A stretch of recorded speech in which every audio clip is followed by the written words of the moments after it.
Good morning, everyone. Welcome to today's hearing. Today we're going to hear from further witnesses who were employed by Rydon on the refurbishment. Yes, Ms. Grange. Yes, thank you. If we could call Mr. Gary Martin, please. Good. Could you call Mr. Gary Martin in, please?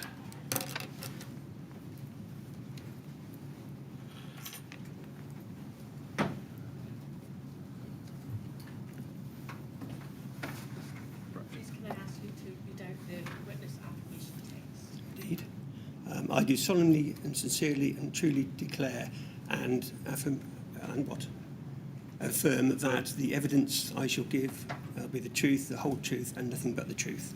Thank you very much, Mr. Martin. Do sit down, make yourself comfortable. Thank you.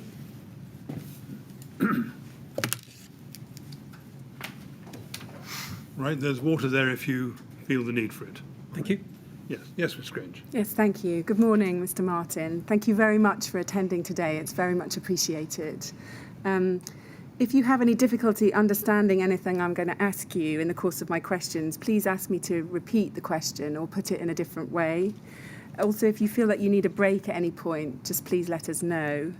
And can you also try and keep your voice up, because there's a transcriber to your right who's taking a note of your answers. So if you can keep your voice up for her, that would be great. Now, you've made one statement dated the 25th of September 2018. Can I just take you to that? It's at RYD 30942216. It's in a folder in front of you, and it will also appear on the screen. Yep. Have you had a chance to read this statement recently? Yes, I have. Great. Can you look at the bottom of page 2? Is that your signature? Yes, it is. Great. And are the contents of the statement true, to the best of your knowledge?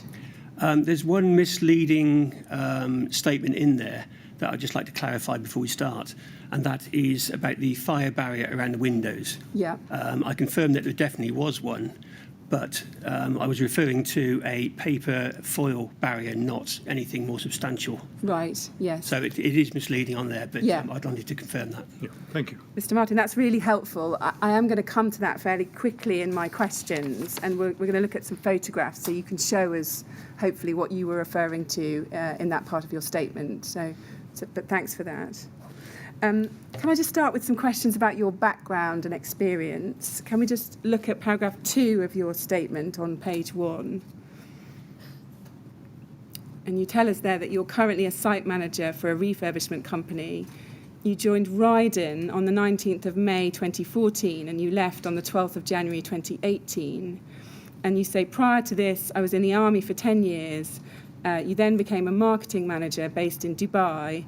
And then for the 10 years prior to joining Rydon, you were a painter and decorator. Is that correct? That's correct. And then,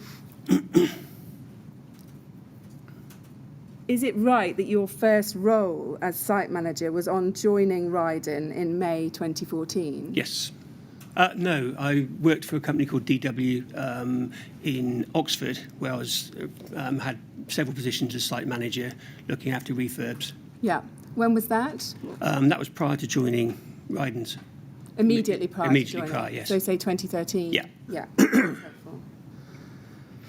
Now, you tell us in paragraph 3 that when you joined Rydon, you were the lead site manager for a refurbishment project at the YMCA in Ealing, and then you tell us that you worked on the Grenfell Tower project between the 31st of July and the 18th of March 2016 as a site manager. We see that there. Yep. Now, prior to taking up your role as a site manager for the YMCA project, did you receive any training from Rydon prior to taking up that role? As a site manager, no, because that's an individual training agency that does that. Right. More specifically, yes, for first aid and those kind of things. Yeah. So supportive roles. So when you say it's a training agency that does that mean you yourself had undertaken some training with an Yeah, agency? there's a standard training to be a site manager. I see. And you've done that SMSTS. training? Yes. Yeah. Can you recall when you did that? I would have been about 3-4 years previous to that, Yeah. because I'd had to do a refresher going into it, because it runs out every 5 years.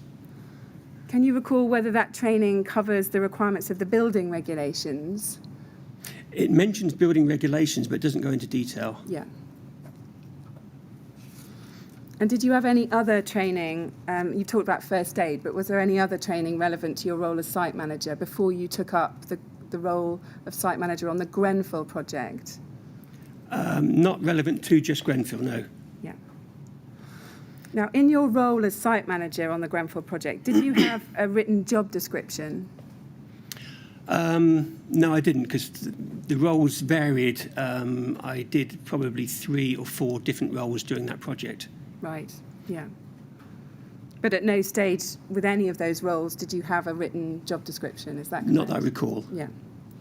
And prior to the Grenfell project, did you have any experience of overcladding projects? No, but I didn't have any involvement with the overcladding at Grenfell either. No, I appreciate you were looking at the internals and the windows, but it touches on the overcladding, obviously, Right. because there's new windows being installed, aren't Yeah. there? Yeah, okay. But nevertheless, you hadn't had any experience of overcladding on other projects? Yes, the YMCA at Ealing had cladding, but it wasn't over 18 metres, so Right, yeah. it does vary slightly. And you had any other experience with high-rise over 18-metre buildings? No. Now, just looking in more detail at your specific role on the Grenfell project, we've seen that you were the site manager at Rydon between the 19th of May 2014 and the 12th of... Sorry, you worked on the Grenfell project as a site manager between the 31st of July 2015 and the 18th of March 2016. That's correct, isn't it? That's correct. Yeah. Can you just explain to us the hierarchy of site managers on the Grenfell project and who was immediately senior or junior to you? When I first came on board for the project, it was Simon Lawrence as the contracts manager and Simon O'Connor as project manager, and then Jason North as site manager, and I came in after that. When they both left, Dave Hughes came in as senior site manager, stroke project manager if you like, and Steve Blake took over as contracts manager. Yes, I see. So who was your direct line manager as a site manager? It was a dotted line into Dave Hughes and a solid line into Steve Blake. Okay. Now, just thinking about the chronology, we know that Mr. O'Connor left on the 23rd of July 2015, and we know that Mr. Hughes didn't start until the 20th of October 2015, so there was a gap there between July and October 2015. Who did you understand to be the project manager during that time? Simon Lawrence continued right way through until Steve took over, and Steve was coming up on site quite regularly at that time. We know Simon Lawrence was the contracts manager. Did you also think he was the project manager during that He period? took on both roles during the interim. Yeah. And what about senior site manager during that time? Who was that? There wasn't one that I recall. Or it probably was Jason North, but I don't know whether he was actually identified as senior site manager. But he took on that role. I see. So who would you be directly reporting to as your line manager during that period? Simon Lawrence Yeah. on site. Yeah. Now, looking back to paragraph 4 of your witness statement, you tell us there that your role on the project was to supervise subcontractors, their health and safety, the quality of their work, and that the work was meeting the delivery programme. You see that there? That's, yeah. Had you received any particular training to supervise subcontractors? Only sort of 10 years experience in doing so, 10 years experience in doing managing what? subcontractors. What was that experience? As a site manager prior to joining Rydon's, Right. as well as obviously the YMCA, which is the first project with Rydon's. Yeah. Now, we know that Rydon was appointed onto the project in March 2014. In your role as site manager, were you provided with any information about Rydon's contractual obligations? Only having, other than having the documentation on site to read through when I first started. And did you read through any of I that? did, yeah. Can you remember what you read? The health and safety plan, construction phase plan, and there would have been a few other documents, which I don't recall. Do you think you would have read any of the employer's requirements, including maybe the NBS specification? No. No. Did anyone at Rydon ever explain in general terms what Rydon's contractual obligations were on the project? Not directly, but it was something that was talked about obviously quite often, in that we had to meet those obligations on an ongoing basis. Yeah. Paragraph 14 of your witness statement, if we just have a quick look at that, you tell us in paragraph 14 that certain things weren't included in the contract. So you say fire alarms, sensors were installed in the communal areas, but it was not in the refurbishment contract for Rydon to install fire alarms or sprinkler systems. And in the next sentence, you also say it was not in the contract to install fire doors to the flats. So how, in practice, were you made aware of the matters which were within Rydon's contract and which were not? Just through the work we had to carry out. We had a specification of works to follow. Yeah. But which bits of that specification did you actually read or were told about? I would have read through everything that was required to know what to implement. I see, yeah. Was there a specification that was limited just to the particular areas that you were concerned with? Yes. In extracting this? I included those on there because I do remember front doors, for instance, a lot over a period of time since the building was built. Tenants had changed their own doors, and we didn't know whether they were fire rated or anything, but it didn't come under the contract. So we left them as they were. So that specification you looked at, if it wasn't the NBS specification, can you remember what the specification was? I can't, no. Were you aware that Rydon was under a duty to complete the works in a proper and workmanlike manner and in accordance with good building practice? Most definitely, yes. And also in compliance with statutory requirements, including the building regulations? Yes. Yeah. Now, we've talked about the fact that part of your role was to supervise subcontracts and the quality of their work. Did you understand that this supervision would include ensuring that the subcontractors carried out the works in a proper and workmanlike manner, in accordance with good building practice and in compliance with the building regulations? Absolutely. Can I expand on that just Yes. a second?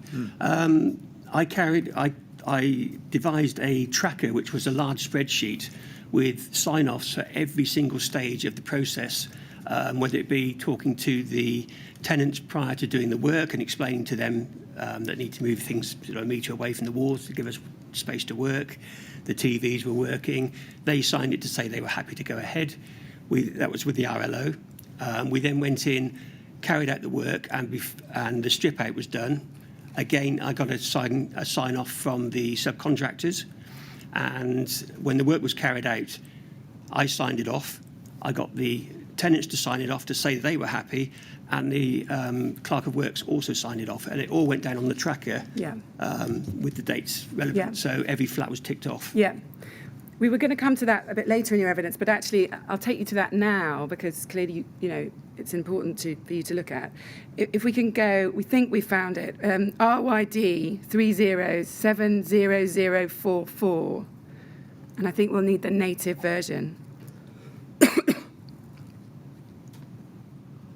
That's the one. Great.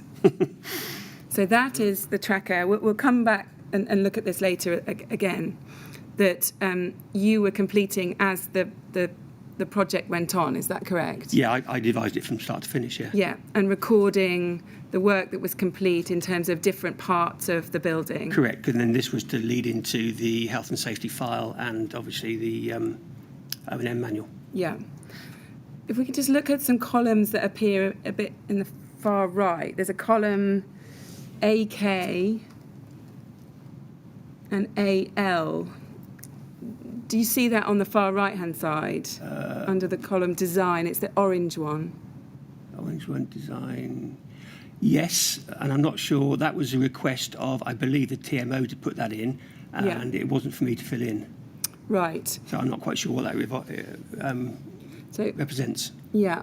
Was the intention that column would record compliance with the employer's requirements and design compliance? I can't comment on that, I don't know. You don't know? No. So you were asked to include this, but that was not something that you were filling? Yes, it was adopted. The whole idea of doing this was for the TMO to put the health and safety file together, and it's something they want included. But as to why, I don't know, because I never saw it filled in. Yeah. I left before the end of the project. Yeah. And then at column AE, which is headed TMO, we can see some black dates. Can you see that on the third from the left? That says Clerk of Works handover. So is that the date that the Clerk of Works have accepted the piece Yes, of they work? visited every single flat and signed it off. Yeah. So just to be clear, when you were filling in your sections of this, recording that the work was complete in different areas, did you think that you were checking that it was compliant with the building regulations? I was checking that it was compliant with the works that had gone previously, because I joined and the works had already started. Yeah. So yes, I presumed it was, and we had the building regulations come around with us, and we visited flats and they didn't pick up anything. So I presumed it was compliant. Yeah. So just a couple of things on that. I think what you're saying is that because you were checking that the work was consistent with what had been done on site before you got there, you assumed it was compliant. Yes, everything had to echo. We had a show flat, and everything had to echo the show flat precisely. Yeah. So the standards were approved there, so I presume they were approved everywhere. Yeah. But you yourself didn't ever consciously think when you were checking individual flats, right, I'm just checking that this is compliant with the building regulations. I was checking that the quality was of the same standard that other flats Yeah. have been made up to. And then I think what you said later in your answer before was that building control, or you meant to say building control came round and they were happy. Is that correct? Yes. Yeah. We'll come back to that. Thank you for that. That's really helpful. Just in terms of your knowledge at the time, did you have a working knowledge of the requirements in the building regulations at the time of the Grenfell project? Generally speaking, yes, but not in huge detail. Were you aware that the building regulations set down functional requirements that had to be achieved? Define. Can you define that for me? Yeah, a functional requirement is a kind of a performance that it's got to achieve at the end of the day. Yes, I was aware. I mean, if you think like fire retardancy for doors, fire seals, smoke seals, etc. Yeah. Yes. Did you know anything about the B4 requirement, an external fire spread, that the external walls should adequately resist the spread of fire over the walls and from one building to another? No, because, again, I wouldn't have involved myself in that because I wasn't looking after the externals. Did you know anything about unseen fire spread and compartmentation? Yes. What did you know about that? That each flat was its own fire compartment, and that fire stopping, and each floor was its own fire compartment as well. So fire stopping was carried out between all floors and all flats, and all entry points into the flats. I see. We'll come back to that a little bit more when we look at the windows. Yep. At the time of the Grenfell project, were you familiar with any of the approved documents? Approved documents? Yeah. So under the Building Act, there's practical guidance that has to be given. Not precisely, no. In relation to the building regulations, and that comes in the form of various approved documents. No, I wasn't. No. So you hadn't ever considered something called Approved Document B on fire safety? No. Were you aware in general terms that different rules applied to buildings over 18 metres at the time? Not at the time, no. Had you ever heard of the phrase limited combustibility? I'd heard the phrase, yes. What did you think that meant? There's fireproof, fire retardant, and limited combustibility was the fact that it could catch fire but slowly. But I didn't have any concerns at the time because I didn't relate that to anything that was going on. So I had no specification, or no involvement in the specification of materials. Yeah. Okay. Were you aware that cavity barriers had to be provided to close the edge of cavities, including around openings? Yes, but if you're talking about windows specifically, there was a barrier, a foil and tape barrier placed around the whole window opening. And when I thought about it should be a fire barrier or shouldn't be a fire barrier, I checked with the drawings and asked, and I can't remember who I asked, but the comment back was that there was vertical and horizontal fire barriers continuing the compartment out through to the exterior cladding. I see. So they weren't required around the window. Were you specifically told that they weren't required Yes. around the window? Yeah. And can you recall who might have told you that? I don't recall, but it prompted me to look at the drawings, and there was nothing on the drawings to suggest that they should be. Do you think it was somebody within Rydon that you would have spoken I honestly to? can't remember. Is it possible you spoke to someone outside Rydon about that question? It would have been 3 people, probably Taff from Harley's. It would have been probably Dave Hughes. It could have been Jason North, or it would have been the Clerk of Works. It would have been one of those people. Okay, thank you. Now, just looking at paragraphs 5 and 6 of your witness statement, if we can go back to those on page 1, I think. RYD 30, yeah, thanks.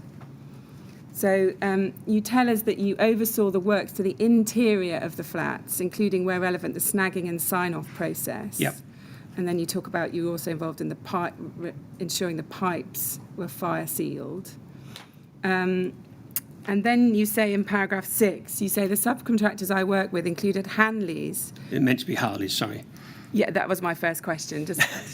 So that's Harley, who were fitting the windows as part of the exterior cladding. SD Plastering, who were fitting a fire-resistant seal between the window unit and internal sill, as well as installing the UPVC window trim inside the flats. That's correct.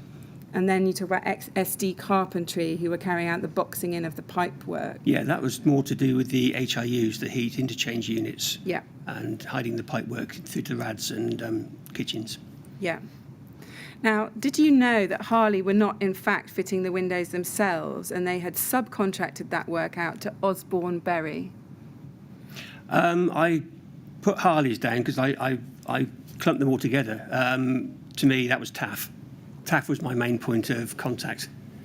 And when you were working on the project, did you think Taff actually worked for Harley's, or did you think he worked? I presumed he did, but clearly not. So you didn't know at the time that Taff worked for a different company called Osborne Berry? No, they were subcontracted through Harley, weren't they? They were? Yeah. Yeah, but you didn't know that at the time? No. No. I may have done at the time, but I don't recollect it. Now, what did you understand Harley and Osborne Berry's work in terms of the windows to involve? Literally just fitting the external skin of the windows, and then the sill and trim work were to be done by SD Plastering. Yeah. Were you responsible for inspecting Harley's work on the windows and the window infill panels? No, just the windows themselves, that they were operational.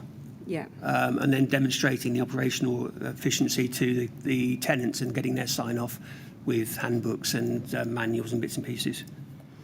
So it was mainly the internals and the handover to the client. Yeah.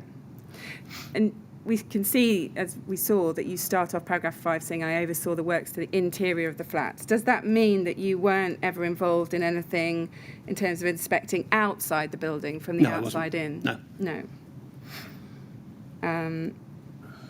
At paragraph 10, just to cover off that point, you say that you weren't involved in any... You say, I did not have any involvement in the external works. What do you mean by external works there? Do you mean... The cladding. Yeah. So, yeah. And the AOVs, which were the... I can't remember what it stands for now, but basically the free flow of fresh air through the smoke taking the smoke out of each floor. So they were done by Dave Hughes. Yeah. So it's just the decoration, really, the fire stopping. So just to be clear, in terms of Harley's work, did you ever think it was part of your role to be checking whether that work was compliant with the building regulations or associated guidance? No. Who else in Rydon was responsible for checking for that? Do you know? I would have thought Dave Hughes. Did you understand that he was checking for that at the time that he was on the project? I worked with Dave on the YMCA project and know him to be an extremely thorough person. So yes, I would expect him to have been all over it. Yeah. Now, I want to ask you some more detailed questions about the work of SD Plastering that we've referred to there. And I want to take you first to the witness statement of Mr. Mark Dixon of SD Plastering. If we can go to that, that's SDP 50196. And I want to look at page 3, paragraph 13. So just in that first sentence there, he says, in or around April 2015, I was asked by an employee of Rydon, whose identity I cannot recall with certainty, if SDPL would provide a quotation for undertaking cosmetic works in finishing off the surrounds to newly installed windows in each residential unit at the Grenfell Tower. Do you see that there? I do, yes. Now, can you just help us? What was your understanding at the time of exactly what SD Plastering were doing? It was the UPVC trim around the windows and basically boards around the room, mainly cosmetic. Yeah. When you say boards around the room, what do you mean by that? There was a trim element that went around the room completely, as well as linked into the windowsills. Right. Okay, we're going to look at some photographs in a minute, so that might help you tell us.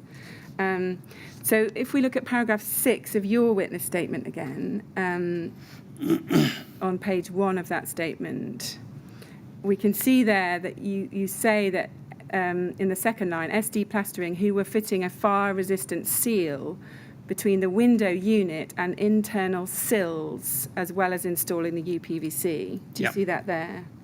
Now, I just want to ask you some questions about this fire-resistant seal.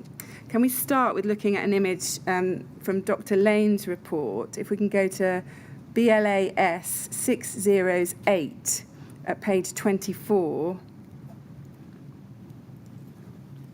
And I want to zoom in on the image at the bottom of that page first, figure 8.25.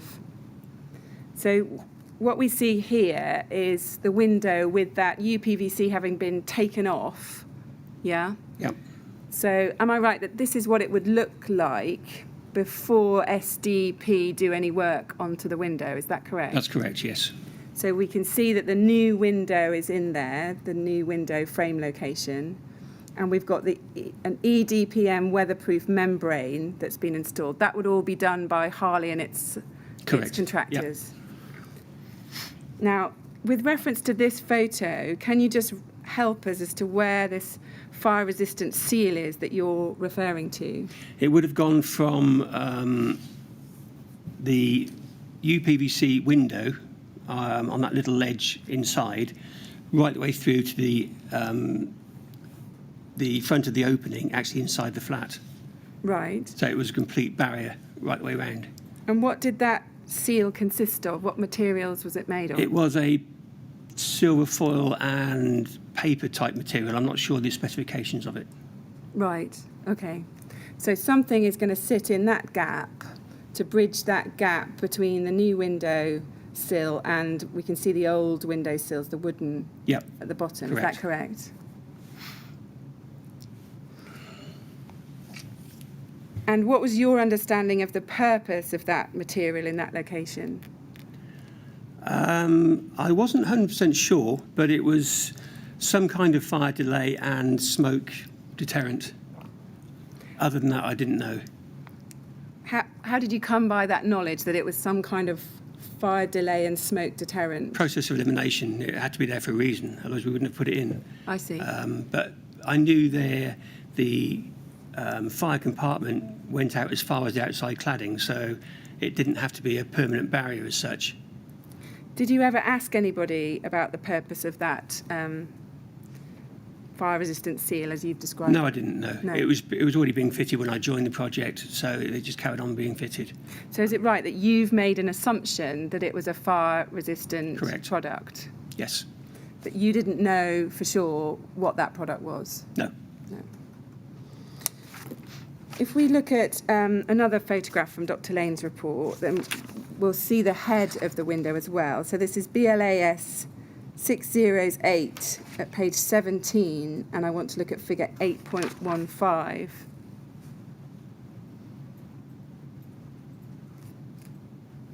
So on the left-hand side at the top, if we can zoom in on those two top photos. So left-hand side, we're seeing a very similar image, perhaps even the same image to what we saw before in terms of the sill. But then on the right, we can see the head of the window. Do you see that there? Yes, I do. And is this fire-resistant seal actually present there in the form of that bit of foam and the silver foil? Is that... That might be the remnants of it, certainly. Yeah. Is that what you remember it looking like broadly? No, the inside was a sort of brown paper cardboard effect, and then the outside was the foil. So it's obviously perished in the fire, and that's the remains of it. Yeah. But that looks like it, yes. Yeah. Now, if you go to paragraph 12 of your witness statement, in that paragraph, you mention a fire barrier. So in the last sentence, you say a fire barrier was fitted around the window void, so there was no gap between the window unit and inner formed concrete sill. That's the mesh I was talking about, yeah. So that's my point. Is it exactly the same material that you were talking about earlier? Yes. That's the point I didn't want confused when I first mentioned it earlier. Now, what we know from the post-fire inspections of the tower is that insulation board with a foil face was used to bridge the gap around the windows. Insulation was used all around the windows at sill, head and jamb positions. Is it right that you didn't know at the time that that was insulation board? I would have known it was insulation, but as to its other properties, I didn't know. But you'd made an assumption that there was some kind of fire purpose Yes. to it? Yes. So just a couple of images. If we go again to Dr. Lane's Can I report. just interrupt you for a second? A moment ago, you described this material as being a bit like paper on one side with a foil Correct. face on the other. Yeah. Was it flexible or was it rigid? It was flexible. Right, thank you. Okay.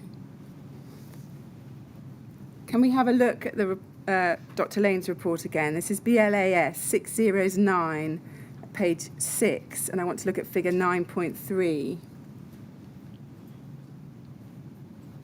So I think that's probably actually the same image, but we can see it a little bit more clearly. So what we see and what the post-fire inspection showed is that the original timber window linings were left in place, but then the gap between those at the head of the window and the new window frame was plugged with combustible insulation. Do you see that there? I do see it. I don't recognise it, but I do see it. So that's not something you were familiar with? No, I don't remember any of the timbers being left in around the windows. But clearly they were, looking at the photograph here. Do you actually have a recollection of timber window reveals being taken out and seeing them lying around? I don't remember, sorry. Now, let's just look at another picture. This is at sill level now. If we can go within Professor Bisbee's report to LBYS 601 at 67.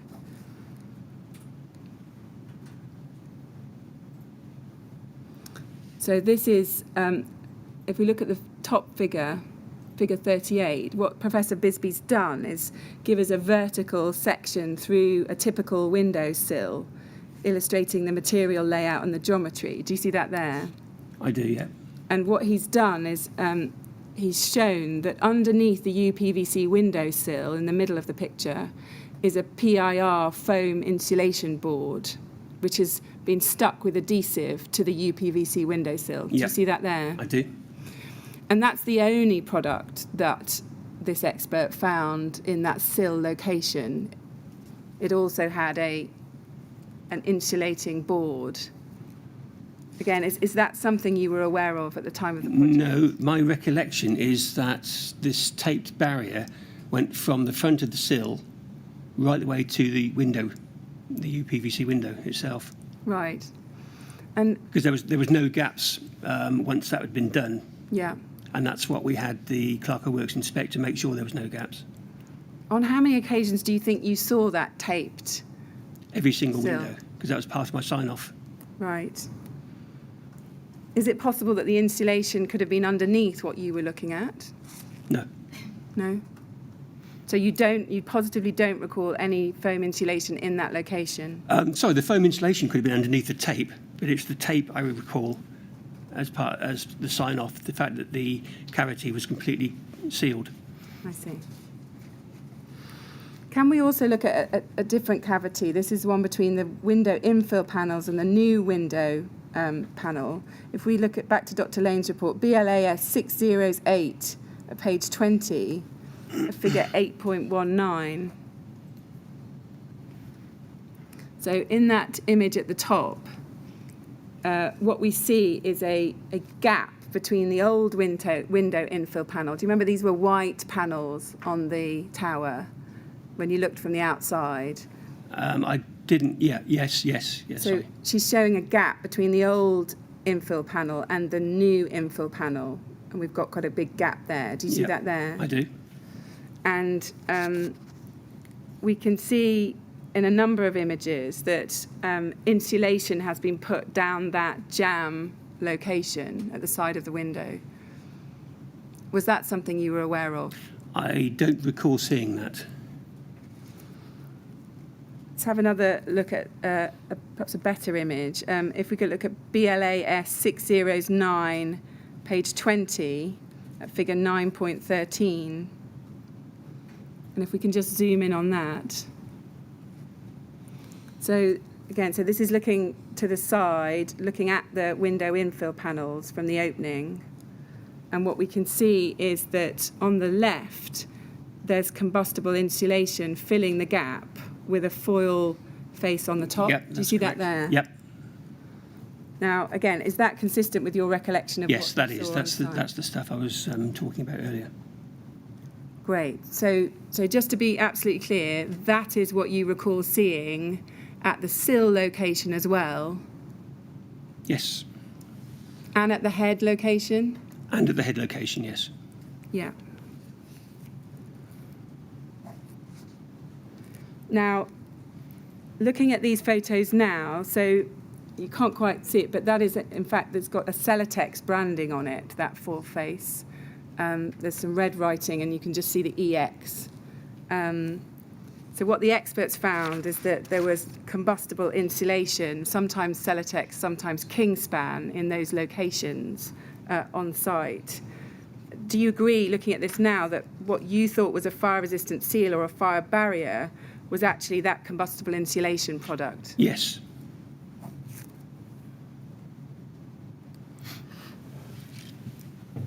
And I think we've established earlier that your evidence in your statement that it was a fire-resistant seal or a fire barrier was merely an assumption you made. That's correct.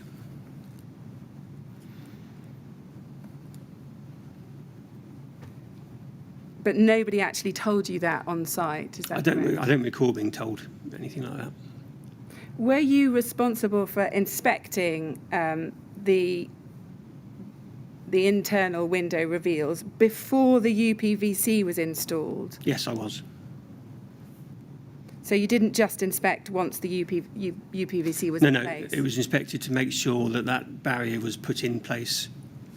And when you were inspecting in that condition, so before the UPVC trim has gone on, what were you inspecting for? What were you looking for? Any gaps, make sure it was all fitted correctly.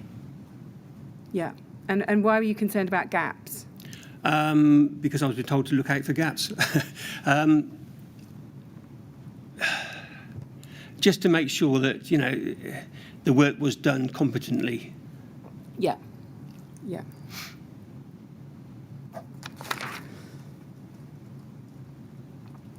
So does it follow from your answers that you didn't ever check for yourself whether the placing of this insulation board was compliant with the building regulations or any other industry guidance? No, I didn't, because it had already been started and I just took over the role. Yeah. During your work on the project, did you ever become aware of any problems concerning the extent of gaps between the edge of the old concrete window enclosure and the new window frames? As I mentioned earlier, I did look at the drawings, and the drawings showed there was nothing to be put in there because the fire compartment was actually around the outside, the externals of the flats to the cladding. So that would have been the fire barrier. By that, do you mean that on the external side of the Yes. window, Yeah, I did. there was a cavity barrier at compartment lines, Correct. both horizontally and vertically? Yes. But that wasn't immediately around the window, was it? No, it wasn't. No. No. Now, just going back to paragraph 6 of your statement, you don't mention insulation in your description of the works. If we look at paragraph 6, I realise this is just a summary of who you were supervising, but nowhere there does it say insulation. Were you aware at the time that combustible insulation was being used around the windows at the time of the project? No, definitely not. Now, I just want to take you to a quotation that was prepared by SD Plastering. This was dated the 29th of May 2015. For the transcript, we know that from Mr. Dixon's statement at paragraph 30. And if we look at the quotation, if we can go, it's SDP 50189.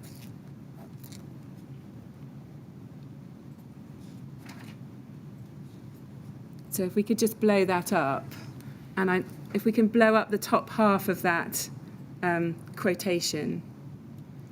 So this was from SD Plastering. Mr. Dixon speaks to it. And if you look in the second row, in description of item, there's words that say, place Celotex insulation to reveals and base of window. Do you see that there? I do, yes. Now, do you recall ever seeing this quotation when you worked on the Grenfell project? No, definitely not. This would have been a document created back at tender stage, Yeah, and I didn't get involved in any of the pricing. So. yeah. Were you aware at the time, I think it must follow from your answers that you weren't, that the type of insulation was actually Celotex TB4000 No, insulation? I didn't get involved in that at all. No. And interchangeably, there was also Kingspan Thermopitch TP10 that was also used around the windows. Were you ever aware of that when you were site manager? I knew it was being used, some form of insulation, but I didn't know what and what rating it was or anything else. I Yeah. had no details on it at all. So you didn't ever see any branding on the foil face? There would have been branding on, but I wouldn't have taken any notice of it because it wasn't part of my remit. I see. So you wouldn't have been aware when the branding might have changed? I wouldn't have noticed, no. Okay. All right, Should we carry on? keep going. Yeah. So you weren't aware of anything about the fire performance of the Celotex insulation not at all. or the Kingspan insulation? Did you give Mr. Dixon or anyone else within SDP any instructions with regard to compartmentation during your time as project manager? I wasn't project manager. Sorry, during your Site time manager. as site manager. Sorry, can you repeat the question? Yeah. Did you give Mr. Dixon or any other representatives of SD Plastering any instructions with regard to compartmentation during your time as site manager? It didn't really fall under their remit. Most of the compartmentalisation that I was involved with was with the JS Wrights putting the feeds for the HIU, the new heating system and hot water, into the flats above the front doors and fire and sealing inside and out for them. So I didn't really get involved with that side at all, other than what we've already discussed with around the windows. Did you have much direct interaction with SDP at all? Yes, yeah, I'd speak to Mark every time he was on site, and I worked very closely with his team. Yeah. What about instructions about materials or fire safety at any stage during the works? Did you ever have those conversations with SDP? No, everything was as per the show flat, so it was just mirror image in each flat. Yeah. Now, paragraph 12 of your witness statement, if we could look back at that on page 2. You say, apart from the fire stopping work detailed above, I did not have any additional involvement with the fire safety aspects of the refurbishment. However, I do believe that fire safety was considered as part of the project. Do you see that there? I do. Now, on what basis did you believe that fire safety was considered as part of the project? Only that in meetings I'd been a party to, everything else, there was a lot talked about it, but I didn't involve myself too much because it was the exterior. And on the interior side, when I was looking after the communal areas, each floor, the fire rating of the materials we were using, i.e. paint, fire and smoke seals on doors, and that type of stuff.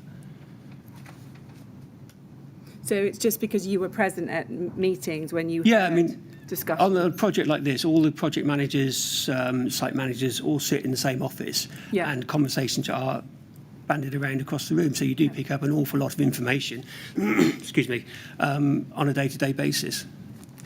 Mr. Martin, you're speaking quite fast. Sorry. And I just it's all good, but if you can just try and keep it just slightly slower for the transcriber, that would be great.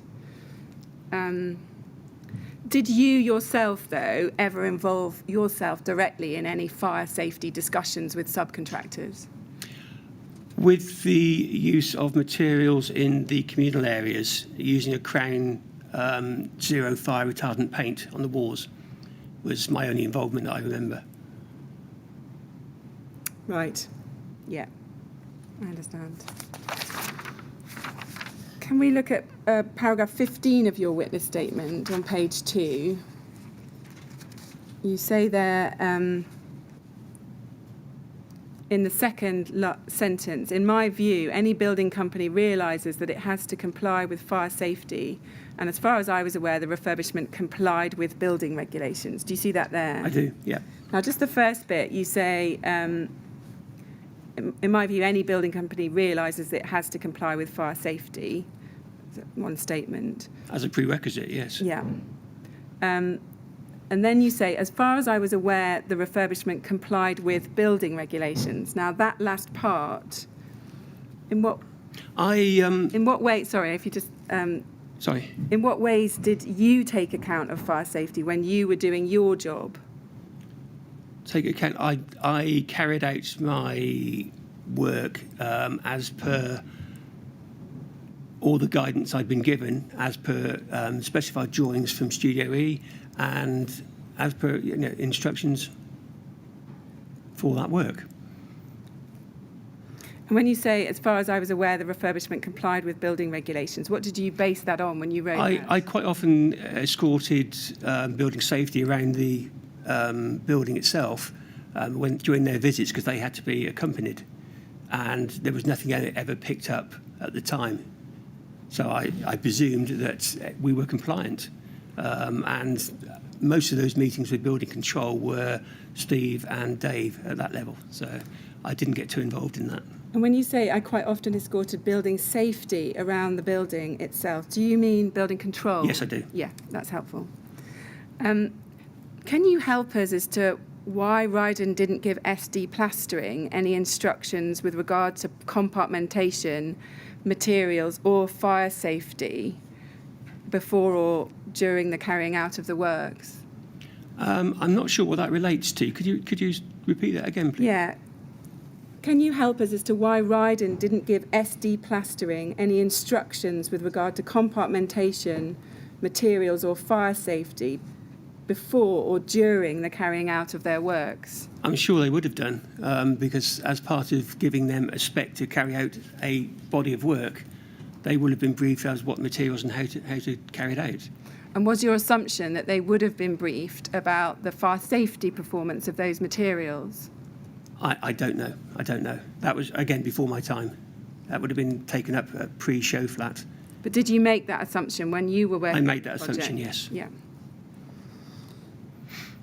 Now, just looking at paragraph 10 of your witness statement on page 2, in the second sentence, you say this: in addition, I was not involved in fire strategy or in any attendance at meetings with the fire brigade. Do you see that there? I do. Did you understand that there was a fire strategy for the works at Grenfell Tower? There's always a fire plan put in place for every project as part of the health and safety file, construction phase plan. Did you yourself ever come to look at the fire strategy during the course of your time on the I project? familiarised myself with the fire plan, and I remember at the time thinking about stay put policy. I'd never come across that before, and thinking about that then. So yes, I did. Were you aware that Rydon's contractual documentation included an outline fire safety strategy that had been issued by Exova in November 2013? Yes. Were you ever provided with that when you worked on the project? I had availability to it. All Rydon documentation is kept on the server and is available to look at any time. Do you recall actually looking at it at any time? I do, yes. Did you notice that parts of it referred to an analysis in a future issue, that parts of it were incomplete? I don't recall that. You don't recall that? No. Perhaps let's just quickly look at that. If we go to CST 50702 at page 9.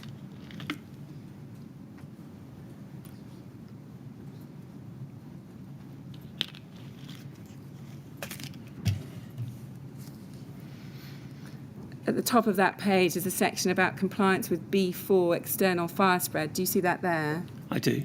And it says there, it is considered that the proposed changes will have no adverse effect on the building in relation to external fire spread, but this will be confirmed by an analysis in a future issue of this report. Do you see that there? I do, yes. Do you recall reading that or noticing anything about it during the project? I did read it. It doesn't ring any bells right now, but certainly at the time I read through the document. But did you ever ask anybody anything about the future analysis that had been promised in this part of the report? No, as I say, my role was really the internals, and the fire compartments were pretty much, for want of a better word, set in concrete, apart from the external barrier between the old concrete wall and the new cladding, which was being looked after by another company. Yeah. Now, paragraph 15 of your witness statement. By the way, I should say, we've just been told that some of these bangs are to do with the building works that are going on upstairs. So some of them are quite loud, but it's nothing to be concerned about. So paragraph 15, in that last sentence, sorry, actually, I've asked you about this already. I've asked you about that.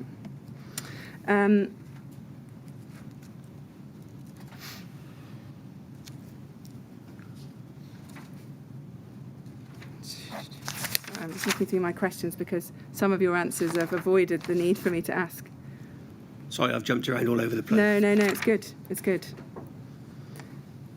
So just going back to the witness statement of Mr. Dixon of SD Plastering, if we could go to that, this is SDP 50196 at page 7, and I want to look at paragraph 32 of his witness statement.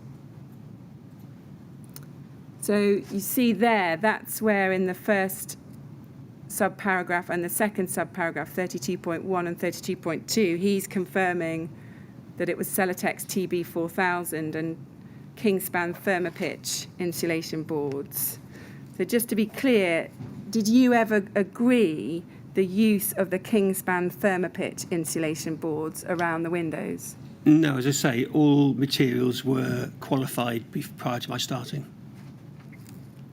Did anybody ever tell you that the use of the Kingspan Thermopitch insulation had been agreed? Not that I can recall. Because it doesn't appear in the quotation from SDP that we looked at previously. Do you recall where it just talked about Celotex? And we're just interested to know whether you can help us as to whether somebody at Rydon approved the use of that insulation. around the windows? I'm guessing that would have been done at tender stage. Okay. And I think it follows from your earlier answers, but you can't help us as to approximately how much of that Kingspan thermopitch was used around the windows, because you said you weren't concentrating on that. Is that correct? I don't recall. Yeah.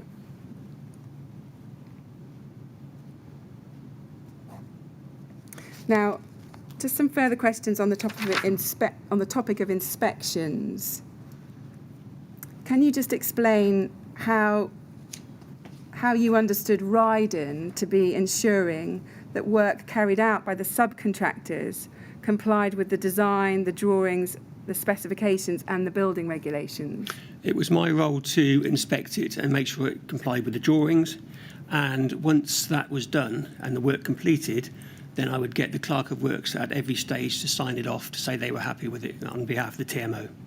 Does that mean you actually had drawings in your possession that you were checking the works off? They were available to us all on the server, Rydon server, with all the documentation. Plus we had hard copies in the office.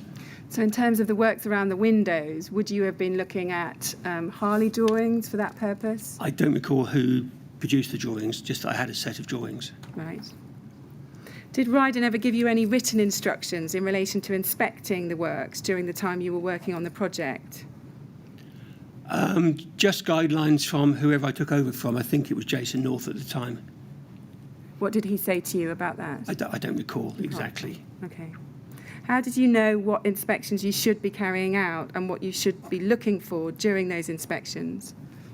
Just the quality of work, breaks in the thermal lining as we know it now, and then the plasterwork, not the plasterwork, the UPVC work around, that it's fitted correctly, that it's sealed, it's masticed in, and then obviously following that to demonstrate the windows and everything to the tenant, and make sure they've got a manual and they sign for it. So we covered as much as we possibly could, and everything at every stage was signed for. Yeah, and it was predominantly focusing on the quality of the work. Correct. Correct. Yeah.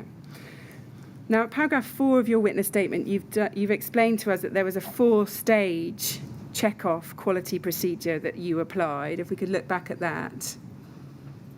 So we can see this first stage, little a, is signed for by the tenant to say they were happy with the work and they'd been shown how to operate the windows, received an instruction manual, the property had been left in a clean and tidy condition. Correct. Then you say you signed a subcontractor's form to say that you were happy with the work. Then properties were inspected by the clerk of works to sign off. And then all of these inspection reports were collated and recorded on a spreadsheet Which by has me. been known as the tracker ever since, yeah. And that was the spreadsheet that I took That's you to at correct. the beginning of your evidence. Yeah. Great. There were additional checks as well. We did pre-visits with Linda, who was the RLO. She had to be escorted, so it would be me involving checking the TV worked, that they could move their own furniture if they needed help, and a lot of other bits and pieces involved in that, and explaining the process to the tenant as well. Yeah. Now, we get a little bit more detail about the sign-off and handover procedure for these internal windows in an email that I'd like to look at. This is at RYD 30050849. This is dated the 3rd of September 2015. We can have a look at this and blow up the top of it. So this is an email you send on that day to John White and Tony Batty. They're the clerks of works. That's aren't correct, they? yeah. Copying in Simon Lawrence and others at Rydon, and it's headed Window Handover Procedure. Do you see that there? Yes. And you say, "Hi John, Tony, Simon has asked me to send you over a brief explanation for the sign-off and handover procedure for the internal fitting of the windows at Grenfell Tower." Do you see that there? I do. Now, where did this procedure come from? Who had given you these instructions?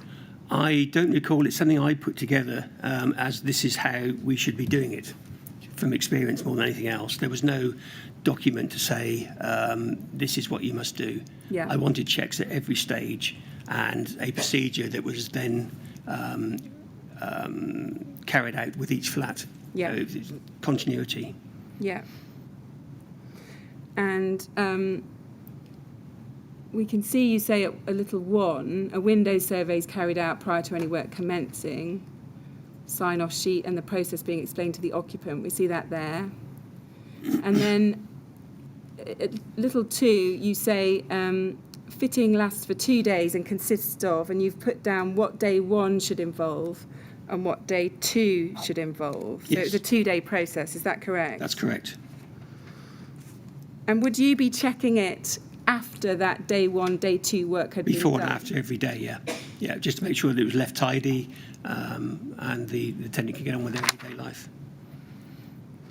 And at point 2,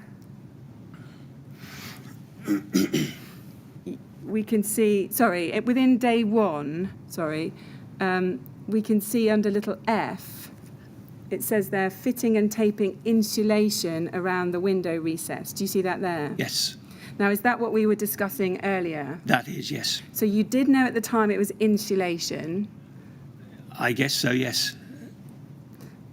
but your evidence is you didn't know what type of insulation it was or anything. I didn't know what the about it. qualities that product had.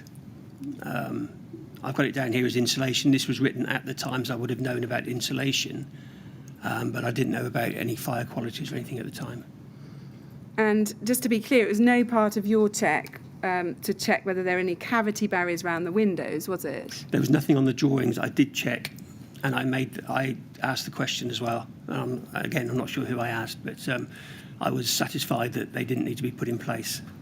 Were you aware, in terms of your more general knowledge, that there was a requirement for cavity barriers around windows in order to comply with the building regulations and other guidance? No, I wasn't. So, and had you ever seen cavity barriers being installed around windows on other Rydon projects? No. So the YMCA project that you did, Different sort of cladding. right. It was just the fascia, not around the windows or anything. So it was fitted in a slightly different manner. But again, I didn't get involved with the fitting of that particularly much. In your time as site manager prior to the Grenfell project, had you ever been involved in a project that had involved cladding around windows but not fitting cavity barriers? No, I hadn't. Or fitting cavity barriers around windows? No, I hadn't. No. Did you ever consider what material had been used to house the kitchen extract fans in the corner of the window panel? Material used to? So in the corner of the kitchen Yep. windows was a solid panel with a kitchen extract fan in the middle. Yes. Did you ever consider what that material was that went around the outside of that fan? No. So does it follow that you didn't know that that material was a styrofoam extruded polystyrene cord material? Correct. It would have been what was used in the show flat. So But you yourself didn't know what was didn't know, inside that? just that, from experience, it would have been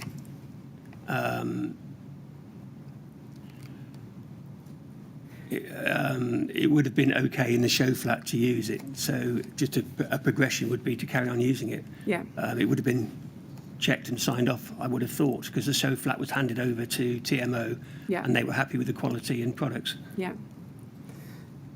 Did anybody ever raise any concerns about the thoroughness of your inspections on site? No, not that I'm aware of. Yeah.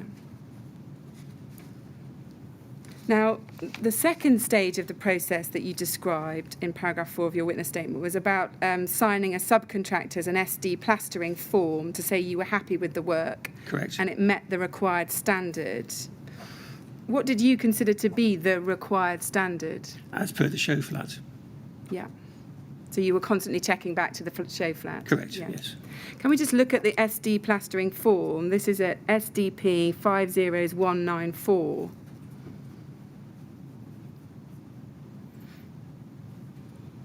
If we just blow this up. So is this the form that you were talking about? I don't recall it.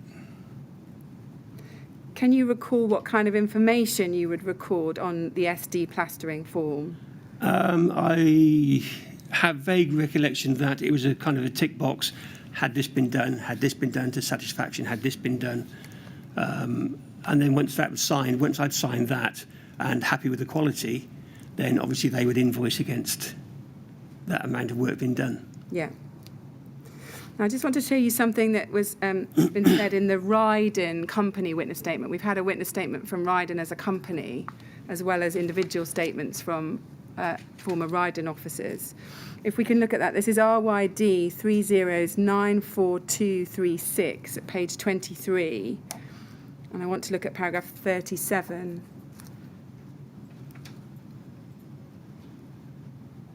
So if I can just read this to you, it says here, the role of Rydon Maintenance Limited staff, site staff, would be to coordinate subcontractors and to inspect the works in question from time to time, not to provide detailed supervision of contractors' works. Now, just pausing there, do you agree with that statement? I do. Apart from the supervision of subcontractors' works, during that particular element of work, because we were working in tenants' homes, I was there more often, much more often, to make sure that the tenant was happy and not stressed, or that work was tidy and there was no trip hazards, etc., etc. So Yeah. from the health and safety side. Yeah.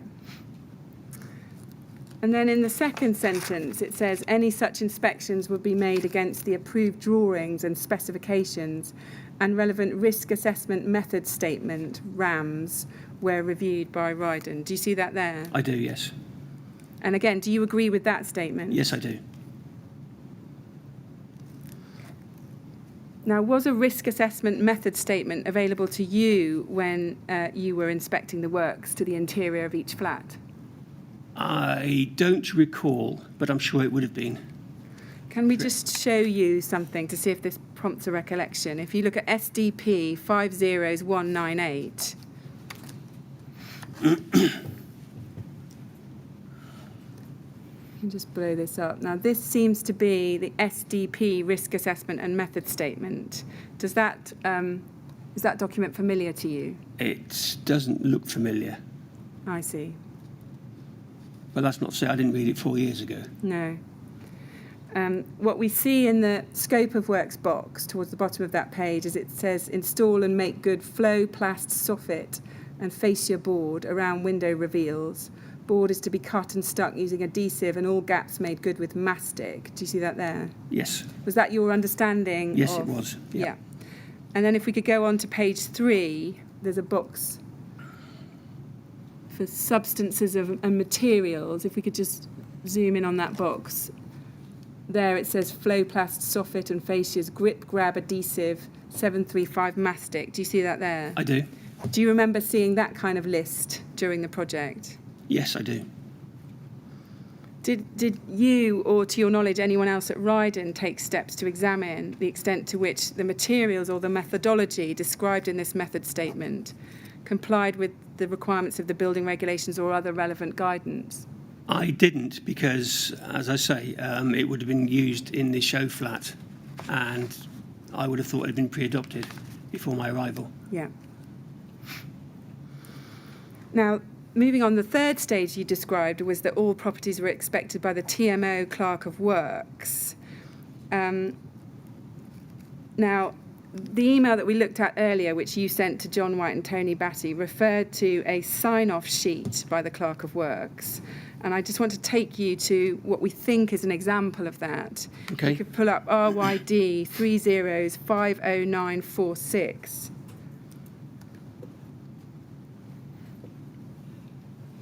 And if we could blow that up. So we think this is an example of a Clerk of Works sign-off sheet for the project. It's when I devised, and it's my signature on there, yes. Great. So that's exactly what you're describing in your witness statement, is it? Yes. Yeah. And can you just explain what this sign-off sheet is checking for? That the work has been carried out, and there's no comment suggesting there's any fault with the work that's been carried out. And was your understanding that the Clerk of Works would be inspecting in relation to the building regulations and any relevant guidance? I would have thought so, yes, because he's accepting the work for the TMO, on behalf of the TMO. Was that an assumption you made at the time? Yes. Yeah. Now, we see at the bottom that there's space there for the KCTMO rep. Do you see that in the middle at the bottom to Yep. sign off? And you explained in the email that was sent to the Clerk of Works that the form had been designed with a space for the TMO to sign after they have satisfied themselves that the work is of a suitable standard. Now, at what point would the TMO inspect and improve the works? They were given the opportunity at every stage. John White, the TMO Clerk of Works, or on behalf of TMO, was invited to come and have a look, and in most cases accepted and did inspect. But we'd also get the tenant to say they're happy with the finish. And in the email, you referred to them satisfying themselves that work was of a suitable standard. What did you mean by that? As per the show flat. Yeah. That it was neat, tidy, and left in a good condition. Did you yourself ever see any contractual documentation which set out what the scope of works was for the Clerk of Works? Not for the Clerk of Works, no. Did you understand that the Clerk of Works would be doing any fire safety checks? They did. When I was looking after the communal areas, we went and signed off every single floor with all the risers coming through for the new heating system because it hadn't been done previously, and they inspected and signed off every single floor. Yeah. And also they inspected where the pipework would go through above the front doors into each flat stroke fire compartment. Yeah. That was done inside and out. And then just for completeness, you also explained in your statement there was a fourth stage, which was all the inspection reports. These ones were collated and recorded on a spreadsheet by you, and that's the spreadsheet we looked at earlier. That's the famous tracker, yeah. Yeah, great. I don't think we need to turn that back unless there's anything else you want to draw our attention to. On that, yeah, I just want to go, I know Simon, the project manager, Simon O'Connor, mentioned that the form keeping wasn't very good within Rydon's in his statement. I disagree with that completely. I think that tracker indicates that every single opportunity was taken and signed off at every level. But just to be clear, was it any part of that tracker for Rydon to be confirming that the requirements of the building regulations or other guidance had been complied with? It all fed into building control, that we had the electrical certificates, we had water tests for the temperature, and all the general forms, including this one in front of us. So it held pretty much all the paperwork for all the aspects of the work. I see. But when you were putting that tracker together, I think I asked you this earlier, were you ever independently thinking, does this comply with the building regulations? No. Now, on the subject of building control, if we can go to paragraph 11 of your witness statement on page 2. You say there, in the third sentence, I was present for a couple of building control visits. No issues were raised and the decisions were documented. Do you see that there? Yes, I do. Now, can you recall when those building control officers did visit? No, not at this stage, no. It would have been just to literally show them around the building because they need to be accompanied at all times. Can you recall which building control officers you met during those visits? No, I can't. Did any of the visits involve looking inside the flats at, for example, the work done around the windows? I believe it did, yes. Do you recall whether they actually looked at the area around the windows before the UPVC coverings, the trims, were put on?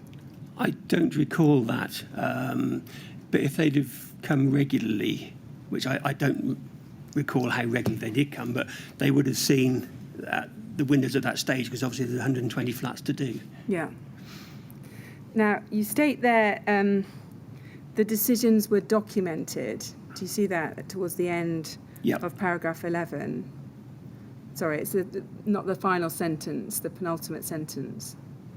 And the decisions were documented. I just wanted to ask you, what do you mean by that? What form of documentation was used? There was a report given at the project meeting Yeah. the weekly project meeting, Yeah. or monthly project meeting, with the TMO, and anything that was outstanding was raised. Yes, I think we're going to come on to look at a couple of those in a moment. So at the progress reports meetings, you often get a section that explains whether building control have come and what they've looked at. Yeah, Is that correct? We also bundle that in with any defects that had been reported from tenants or residents that would completely list out and keep TMO up to date with. I see. So is that the only place we would find that in those meeting minutes?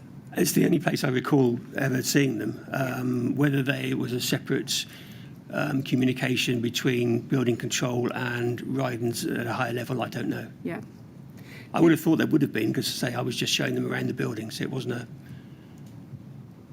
Yeah.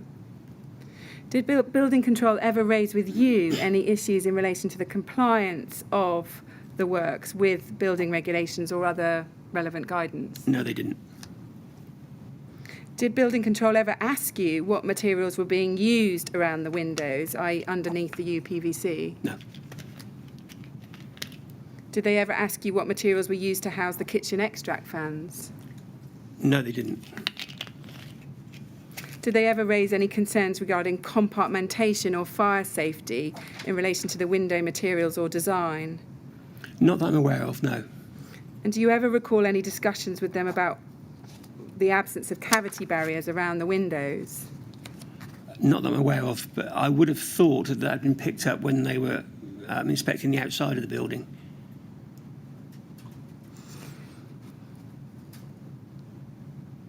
Now, just looking back to something in the Rydon Company statement at paragraph 518, this is our RYD 30/94236 at page 195.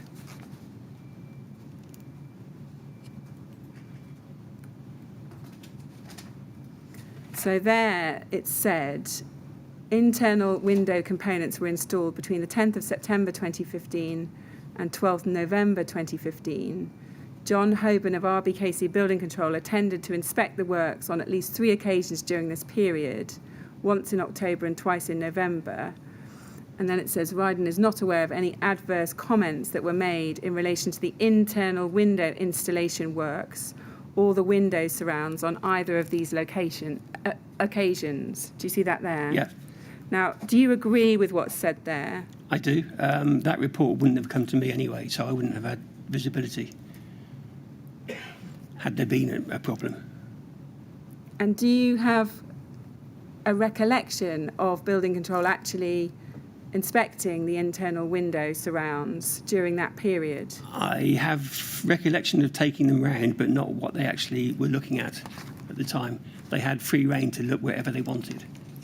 I just want to take you to 2 of those progress report meeting minutes that you were referring to before. Yep. So if we can go to RYD 30/54879.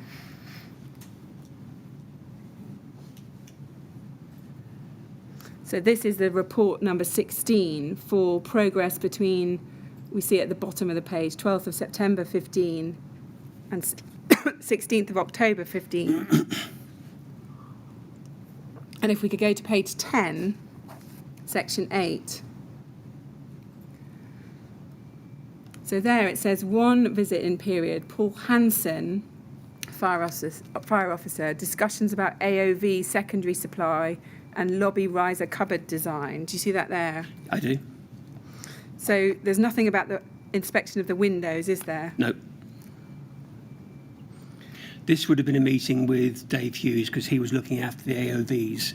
Yeah. And the riser cupboard design. Most of the cupboards were already built. Well, they were already built prior to my joining the project. And then we have, if we go to just one more of these progress report, it's at RYD 30/57782.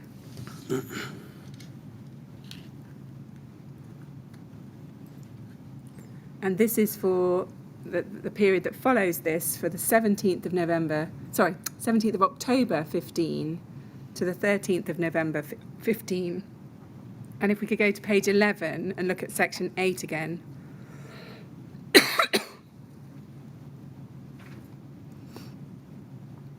So there it says to visit in period. John Hoban has visited twice in period to look at cladding, generally happy with works except for minor quality issues with mastic and making good. Do you see that there? I do. Now, looking at that now, it refers to visited twice to look at cladding. Do you think that John Hoban looked at the windows and the internal windows during that period? He may have inspected the or the gap from the outside, but I believe that would have been from the exterior. Yeah. So these two progress reports don't suggest, do they, that there was an inspection of the windows? They don't know. Mr. Chairman, I am nearly at the end of my questions, but I have 3 very short topics to go.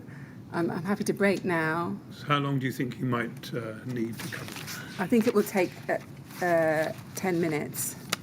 So we could break now, but we will have to have another break to sweep up the final question. Well, I was wondering whether we could conflate the 2 breaks, but that might be a bit ambitious, might it?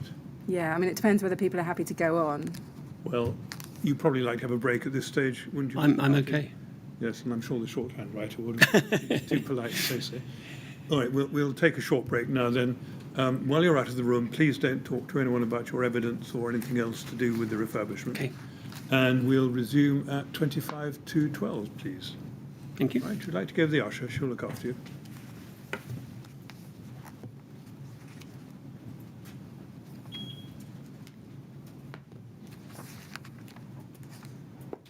Right, 25 to 12. Thank you.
Yes, would you ask Mr. Martin to come back, please?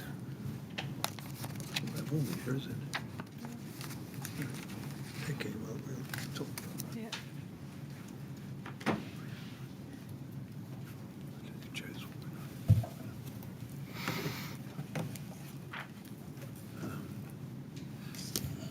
Right, Mr. Martin, ready to carry on? Yes, indeed.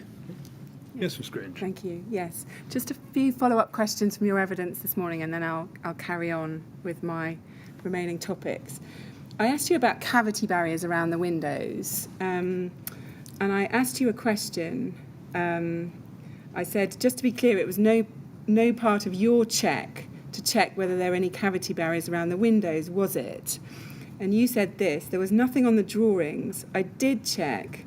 And I asked the question as well, and again, I'm not sure who I asked, but I was satisfied that they didn't need to be put in place. Now, I asked you a few more questions about that, but the question I want to ask you now is, what was it that prompted you to ask about cavity barriers around the windows, particularly given you said you hadn't ever seen cavity barriers around the windows on other projects? Just because it was a bit odd to see a gap, purely being inquisitive, really. Yeah. Did you know that there was a thing called a cavity barrier around a window? No, I didn't. No. So what would have been the question that you asked when you asked it? I don't recall, just that from a fire, thinking about the compartmental element of the actual flat, that there needed to be something there, and I was assured that it was between floors and on the verticals. Yeah. So that then satisfied my instinct that there was a barrier. Yeah. The compartment was extended to the cladding. Yeah, thank you. Just back to the questions I asked you about building control. Can we just be clear, what did you understand your role to be when building control visited? As a chaperone only on site. Right. Now, we looked at the materials around the window, and you accepted that you didn't know that it was a Celotex product or a Kingspan product used around the windows. Was not knowing what materials were being used normal in relation to Rydon projects? Probably not, but as I took over halfway through the project, it was already being used. I wouldn't have then investigated any further. I see, yeah. I'm sure during the prep phase, Rydons would have done it because they were very, very detailed with their research. Now, had you wanted to check whether or not those materials should have been used, who would it have been within Rydon that you would have asked? Probably Zach Maynard. And why would you have asked him? Because he specified the material. I guess he would have had a big input on choosing what products and was used. What gave you the impression that that was Zach Maynard's role? Just because I'd gone to him for information in the past and he was very helpful, so he would be my first port of call for something like that. I see, yeah. Now, I now want to ask you some questions about health and safety information, the health and safety file. Were you aware that it was Rydon's duties under Regulation 38 of the building regulations to provide relevant fire safety information to the TMO on completion of the works? I was aware, yes. What role, if any, did you play in relation to that? Very little, other than the fire stopping side of things on the communal areas and into the fire compartments of the flats. And from the tracker, which I think it's Neil Reed from Artilia, commented on that was coming together nicely. He was actually helping add columns to it that they wanted to know so they could put the health and safety file together. I see.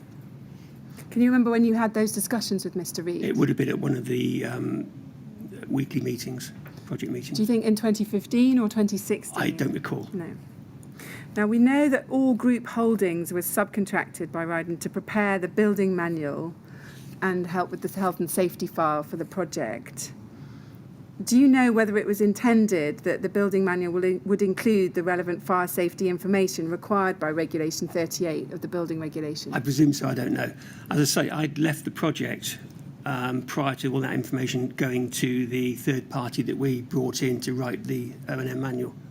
So were you involved at all in supplying All Group Holdings with any information to include in the building manual and the health and safety file? Yes, all the information on the tracker was backed up with all the certificates and documents that were scanned and folded and on the RMS Rydon system. And how did you understand what kind of documents All Group Holdings might need in order to prepare the health and safety file? They would get in touch with me and ask me what type of documents, and also I kept everything. So those exchanges with All Group Holdings, were they on the telephone? Were they by email? They would have been by telephone, yes. So what, they called you and said, we need X, Y, Z? If they'd have wanted anything, they would have done that, yes. I don't recall instances. You don't recall instances? No. And how did you know what information you ought to be getting ready for the health and safety file? I've had experience in the past of doing similar jobs.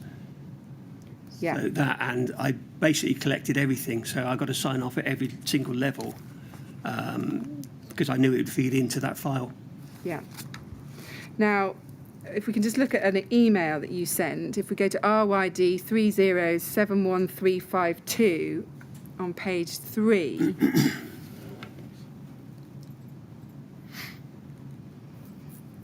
There we go. We can see at the top of that page that on the 26th of February 2016, you emailed Sonia and Gailey of All Group Holdings. And you say, hi, Sonia, following our conversation earlier, please find attached the project document tracker with the files we have collated to date. Do you see that there? I do. And then if we go to that tracker, this is RYD 3069121.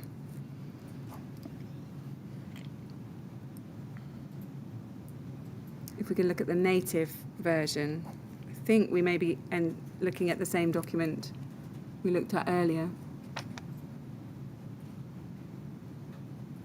Yes, there we go. So that's the project tracker we looked at earlier, yes? Correct, yeah. Now, why did you think the information in this tracker would help them compile the health and safety file? I was just aware that they wanted all the information that we had available. Isn't this primarily a project planning spreadsheet for Rydon to keep track of what works were complete? How would this feed into the health and safety file? It started off as that, and then Neil Reed from Artilia started adding bits that they wanted and other bits that other people wanted, so it became slightly more. Yeah. And then, obviously, we sent all information over to do the O&M manual. I see. Now, one of the inquiry's experts, Dr. Lane, has said that the only document in this tracker that's relevant to the health and safety file is the asbestos report, which we can see at column Y. Do you see there at the top in that red section? It says RML asbestos. Do you see that there? I don't. So, just to the left of the vertical black columns. That's a bit better. Oh, okay, yep, sorry. You see there, so there's a column for asbestos report. Yes. And that's been completed. And Dr. Lane said that would have been relevant to the health and safety file, but only that. Was that your understanding, or did you think... I wasn't aware of the health and safety file, what exact documents it required, because I'd never written one. You'd never been involved in one before? No. This was all supplementary documentation to help with the O&M and then feed into what was required to feed into it.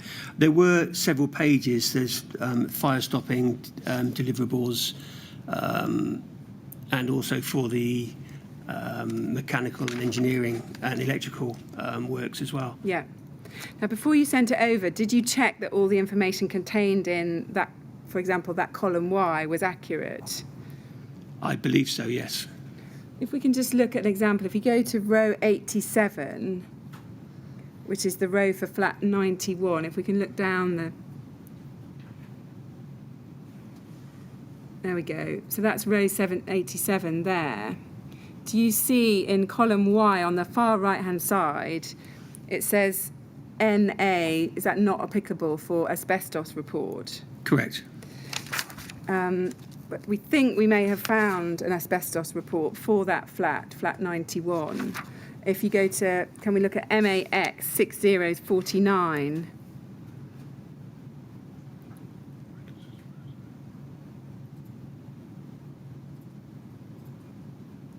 So there we see, this is what we think is an asbestos report for 91 Grenfell Tower. Do you see that there? I do. So can you help as to why the spreadsheet might not have recorded that in it? I wouldn't have been aware of it. That's the only reason it wouldn't have been on there. I see. So someone didn't pass you this asbestos report? Correct. Is that what you're saying? Yes. And whose responsibility would it have been to do that? I don't know. Because it was a fluid document and built up over a long period of time, it's overlapped sort of two project managers and senior site managers, so there's a raft. So it should have been brought to my attention when I was putting it together, but I don't remember it having been so. Yeah, I understand. Can we look at an email chain now? This is RYD 3072822.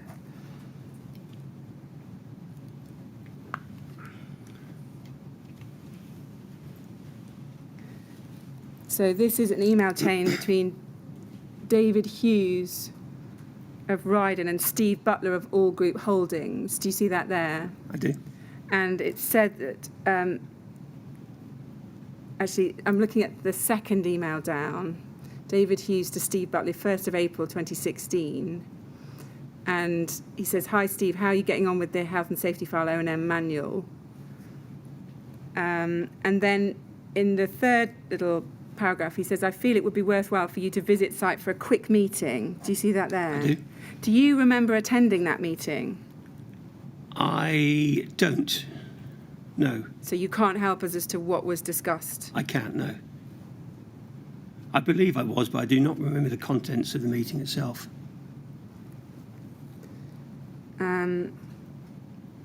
And you'll see in the second paragraph, it says, "I neglected to say that we have a number of folders on site that Gary Martin started to compile. These contain the majority of certificates and sign-off sheets for the occupied units." Do you see that there? I do.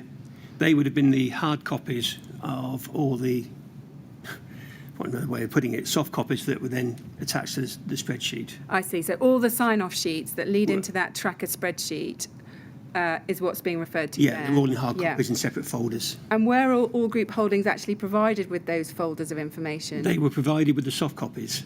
So I see. Yeah, there would have been a Dropbox set up and they had them all available. Did you take any further steps to ensure that relevant fire safety information was properly collated and passed on to All Group Holdings? Only the information that I was given at the time. So if I was passed any information, it would have been on that document. It would have been on the tracker Yes. and then going forward. Yeah. I see. Do you know who else within Rydon was responsible for providing All Group Holdings with documents relevant to the compilation of that file? Ultimately, on site, it would have been Dave Hughes, I guess. I know he had several meetings regarding the documents and bits and pieces and fire strategy, but as to exactly what, I don't know. Yeah.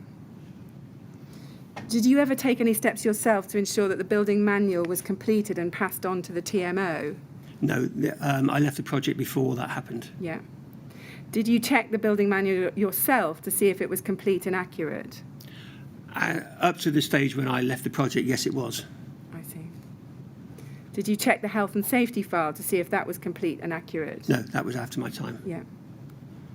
I was under the impression that the TMO was putting that together and we were just doing the O&M. Yeah, so you wouldn't have done any further checks on the health No. and safety file? Okay. Just another topic which was about management and the presence of management on the site. Can we just go to some meeting minutes from the 21st of August 2015? This is at RYD 3049916.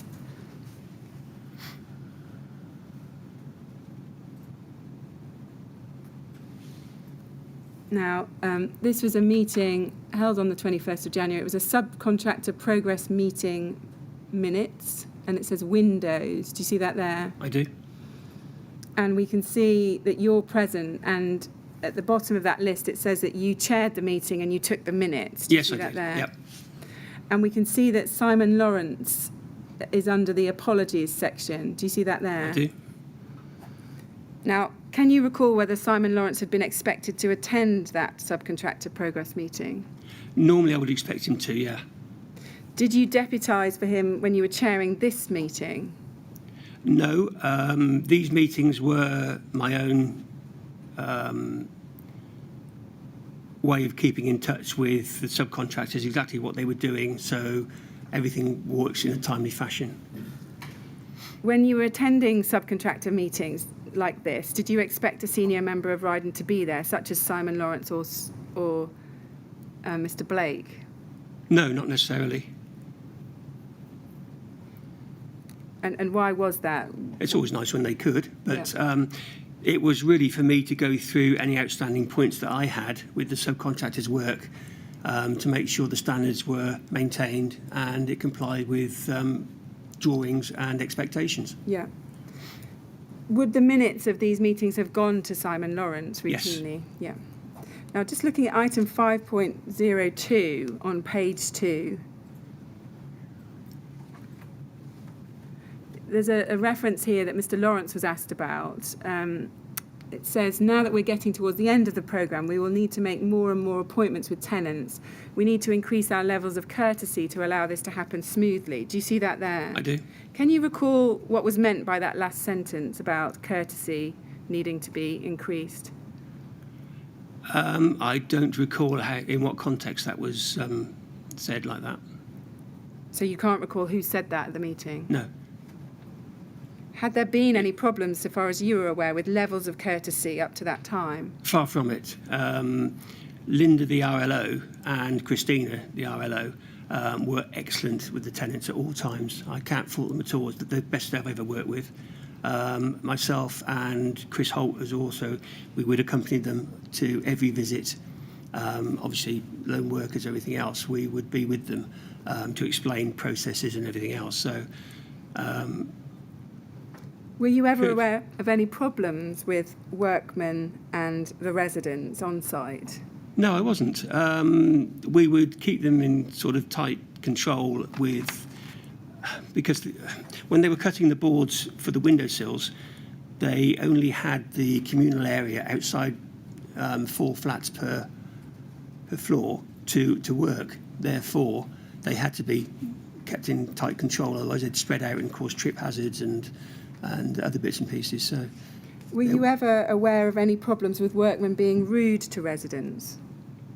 There may have been instances, but they would have been dealt with quite severely at the time. I don't recall individual instances.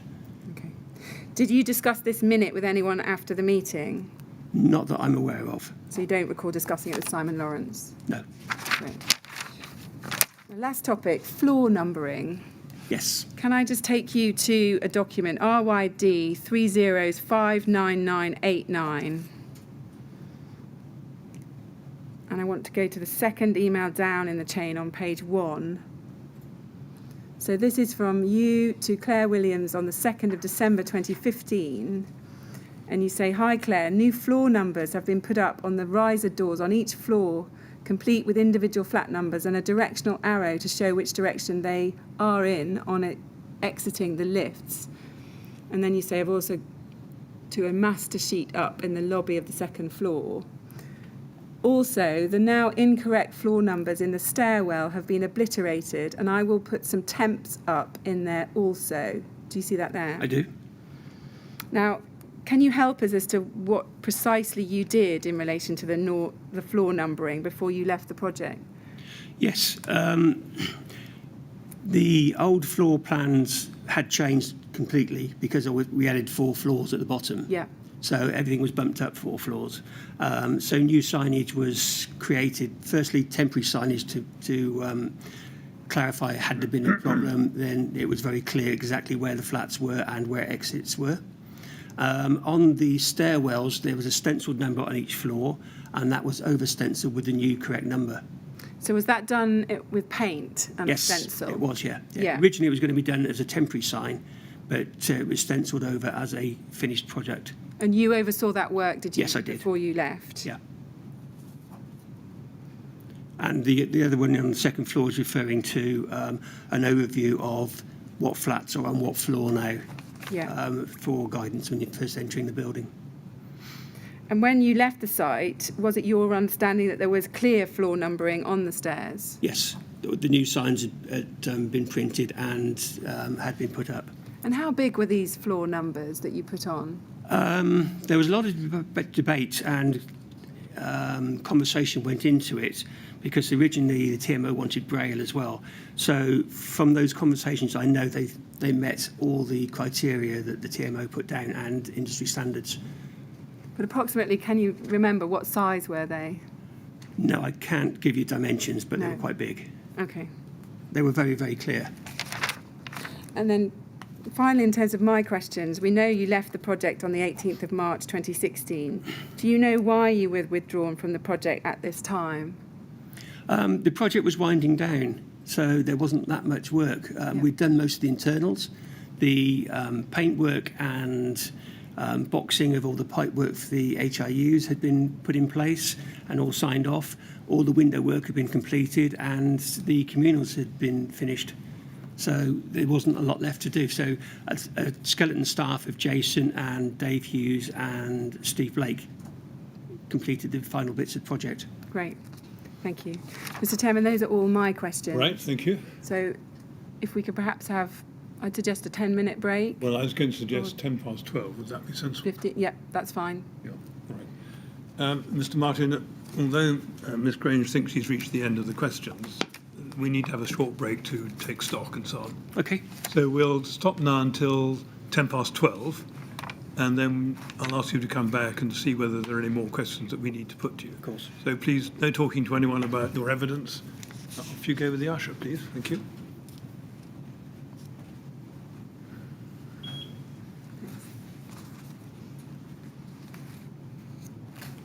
All right, 10 past. Thank please. you. Okay.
Yes, would you ask Mr. Martin to come back, please?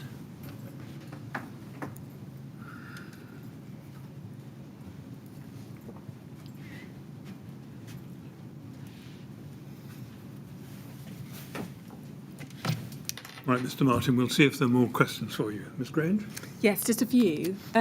Just on the numbers that we were just discussing, the numbering of the floors. Yes.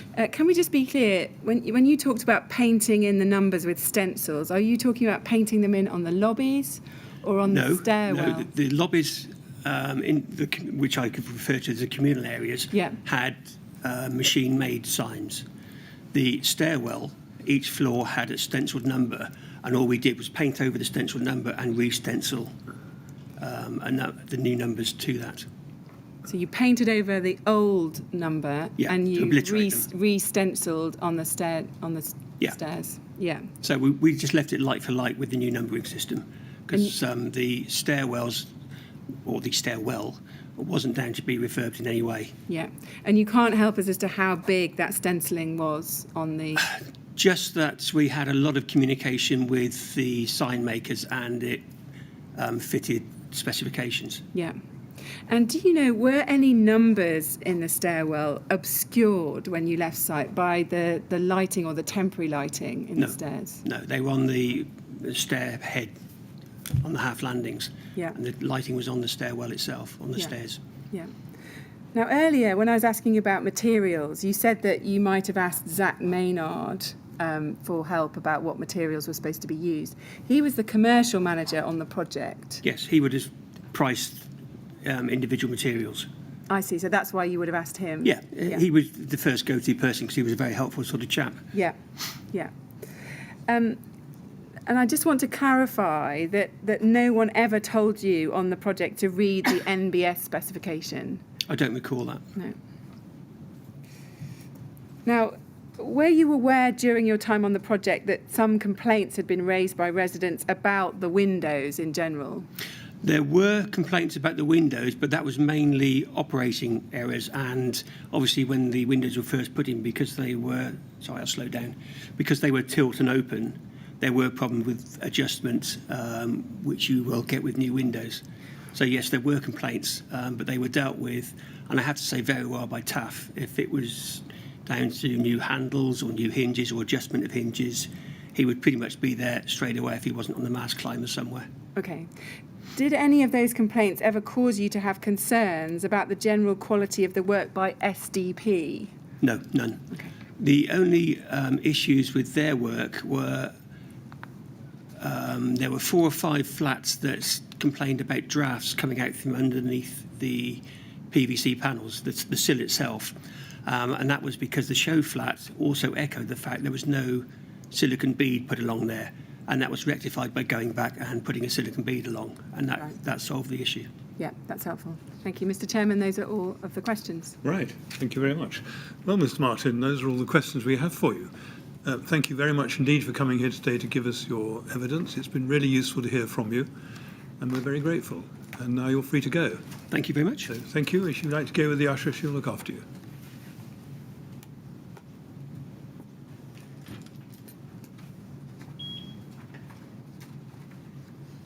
Good. Thank you, Ms. Grange. Now, at this stage, we need to have a short break so that we need to do a little bit of witness box cleaning. can be cleaned up properly for Exactly. ready for I the think next. that's going to take between 5 and 10 minutes. Well, so if I say 25 past, will that be safe? that's fine, apparently. Yeah, thanks. Yes. All right. 25 past 12 then, please. Thank you.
Yes, Miss Grange. No, we have Yes. another witness. Now we have Mr. Daniel Osgood, please.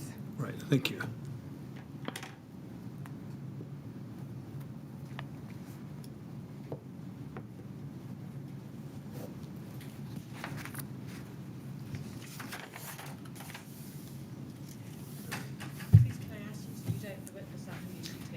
I do solemnly, sincerely and truly declare and affirm that the evidence I shall give shall be the truth, the whole truth, and nothing but the truth. Thank you very much, Mr. Osgood. Do sit down and make yourself comfortable. Thank you.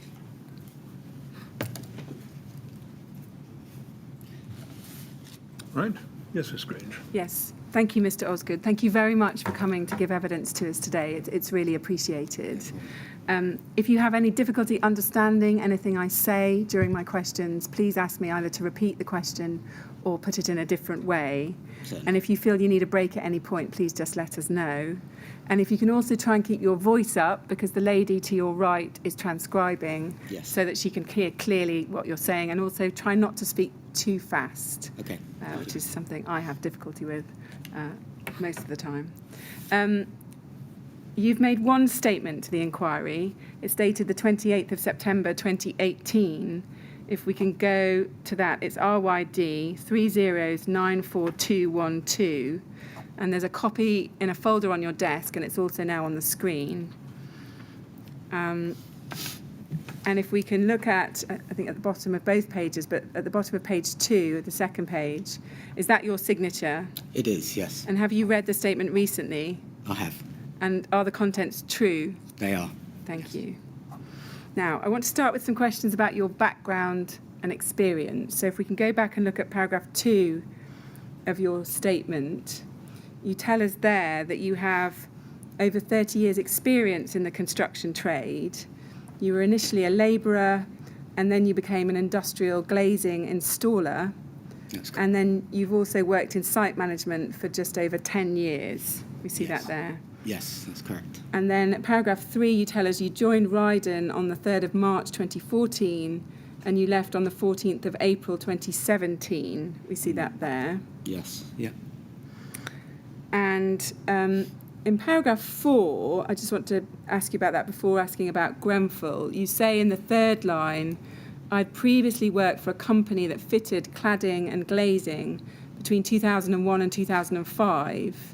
That's correct. And you talk about using that experience on the Grenfell project. Can I just ask you about that previous experience? What was the name of that company that you worked for previously? It was Hullclad, was the name of the company. Yeah. And what type of cladding systems did you install or oversee? We did a lot of work all over the country, in Scotland, Wales, Ireland. I've done the Limerick Hotel in Ireland, which was clad with a 5-metre panel, aluminium, and we used rock wool as insulation. Right, yeah. Had you included cladding made of, for example, aluminium composite material before? No, No. not from memory, no. No. And had you ever had experience of cladding systems using PIR insulation, polyisocyanurate insulation? No. No. But I had seen it being used on other sites, Yeah. not my site. And what about experience of fitting cavity barriers to cladding systems? Had you had any experience of Yes. that? Yeah, I've fitted it myself. I'm an ex-fixer, and I've fitted it in the past. Yeah. Had you ever worked on high-rise buildings above 18 metres? I worked on the Ibis Hotel in Wembley.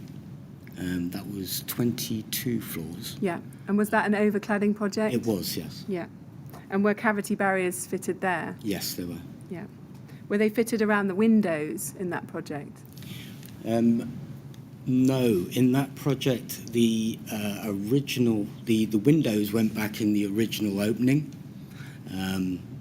So the cladding would have married into the frame. Yeah. Yeah. Yeah. Thank you. Before leaving that company in 2005 and starting work on the Grenfell project, did you carry out any cladding work during that period? So between 2005 and 2015? I'm just trying to think now. I did, no, not particularly, no. No. I can recall. Yeah. Now, in your statement to paragraph 3, you explain that after joining Rydon, you say you initially joined as holiday cover and you were a temporary site manager for the first year, and you say you were involved in a project which included demolishment of an entire estate in Brixton and the development of derelict properties for temporary housing residents. That's correct. We see that there. Now, did that project involve any installation of any overcladding? No, they were street properties, so it was mainly internal works. So. Yeah. And during your time at Rydon and prior to starting on the Grenfell project, had you ever had any training in the inspection of cladding works? No. Had you had any other training which might have been relevant to carrying out inspections of cladding work? I believe that the experience of fitting it helped. Yeah. Where I learnt to read drawings, check certain things on my checks. Yeah. Had you ever had any training in the requirements of the building regulations? No. Did you consider yourself competent to be inspecting cladding works at Grenfell Tower? I did. Having fitted it for quite a number of years, I knew what to look for. I knew faults that could come up. Yeah. Now, we know that Rydon entered into, in the end, a JCT design and build contract. Were you ever made aware of any key obligations that Rydon had in that contract? No. So were you aware that Rydon had a duty to complete the works in a proper and workmanlike manner and in accordance with good building practice? Oh, absolutely. I've been on SMSTS training, so I was aware that there was the client, there was the designer, and then there was Rydon. So yeah, the SMSTS training you refer to. What kind of training was that? It's a site management training scheme. Yeah, and that takes you through the different responsibilities of each party. Yeah. But it's not thorough. It's only a 5-day course. So right. It's not in depth. And when did you undertake that training course? I've actually been on it twice, I believe. Yeah. Can you remember when? Was it before the Grenfell project? I've got it in my CV. It was, yes. So both times you've been on it before the Grenfell project? Yes. Yeah. And was any part of that training, did it look at the requirements of the building regulations? It wasn't in depth, so it brushed over it. It didn't go into detail. Right.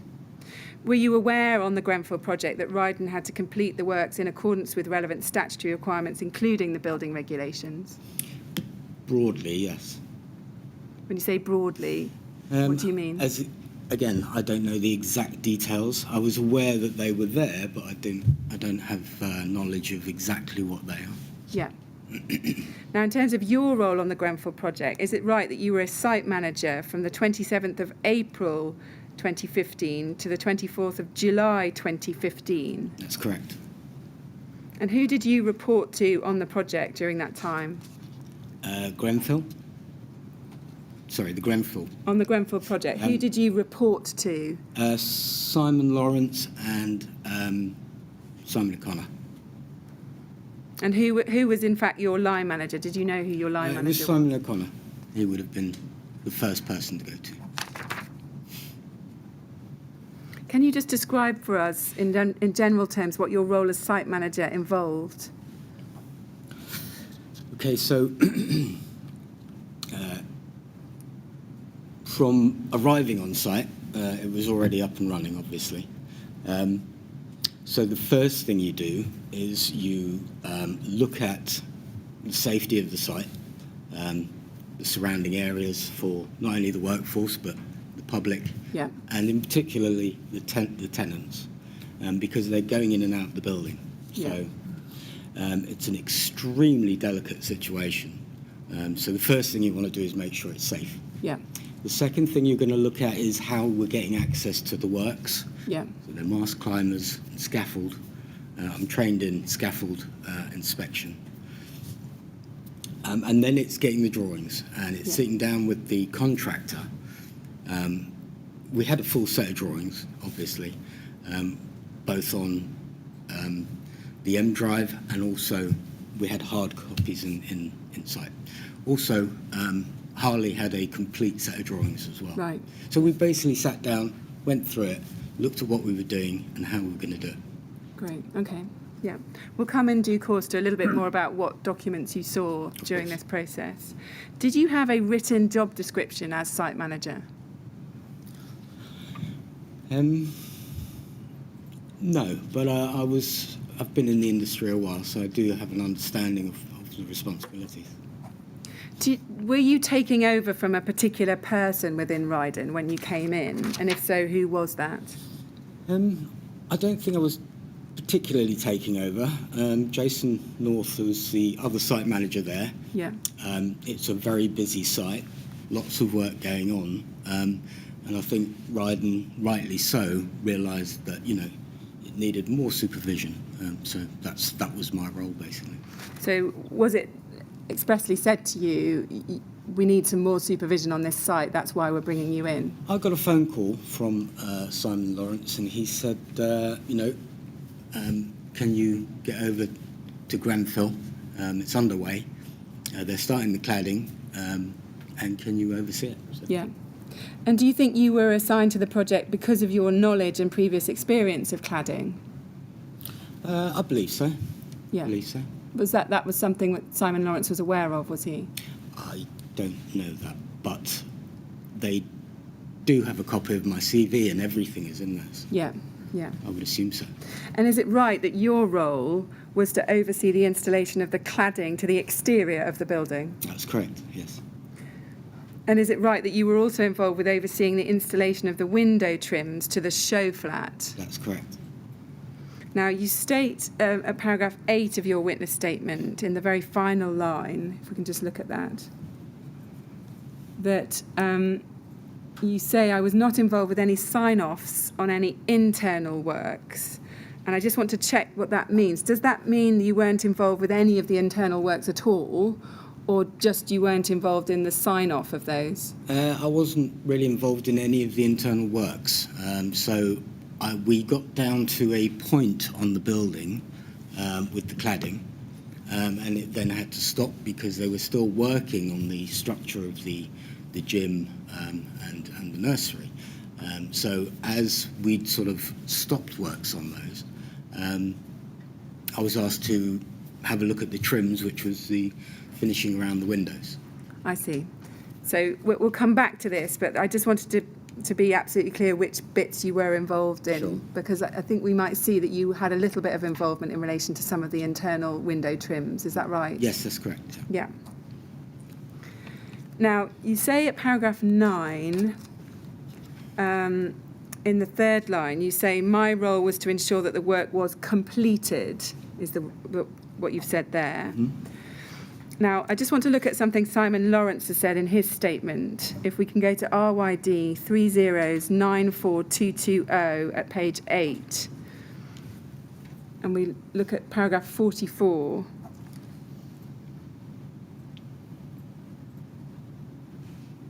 So he says there, my role included regular visits to site. This is him describing his role, and support the site delivery team, project managers, site managers, etc. Then he says this, the site delivery team is based on site and ensures the day-to-day works are managed safely and correctly to the design. Do you see that there? I do. And I think you've just described a little bit about managing the work safely when you gave a description of your role. But I wanted to ask you about the correctly to the design. Can you explain, was that your understanding that you had to ensure that the works were managed correctly to the design? Yes, I mean, like I mentioned, we'd sit down with the drawings. We had a specification, set of drawings, and basically from that you could check everything that was going on. Yeah. And was that specification the NBS specification that had formed part of the employer's requirements? No, I don't recall. Can you remember what kind of specification it was that you looked at? Yeah, it was the on the M drive. There was a spec and a full set of drawings. So I'd run through it with Harley, but you know the works were underway, so Yeah. I didn't go into depth with it. Was it a Harley spec that was perhaps one sheet, or was it a much No, it was more detailed spec? multiple page. Yeah. Sorry, I missed that. Sorry, it was a multiple page. There was a lot to it. Yeah, hundreds of pages. Yes. Yes, I see. And did that also, was your understanding that you were managing the work correctly in accordance with the building regulations? Was that part of your role? Yes, I mean, what we did was after a section of works, for example, we worked down the building, and from memory we did 2 floors at a time, and before we hung the panels, we'd get building control out, and we literally would walk each elevation and inspect it inch by inch. And when you say building control, are you meaning the building control officers from RBKC, from Kensington and Chelsea, or are you meaning the clerk of works on the project?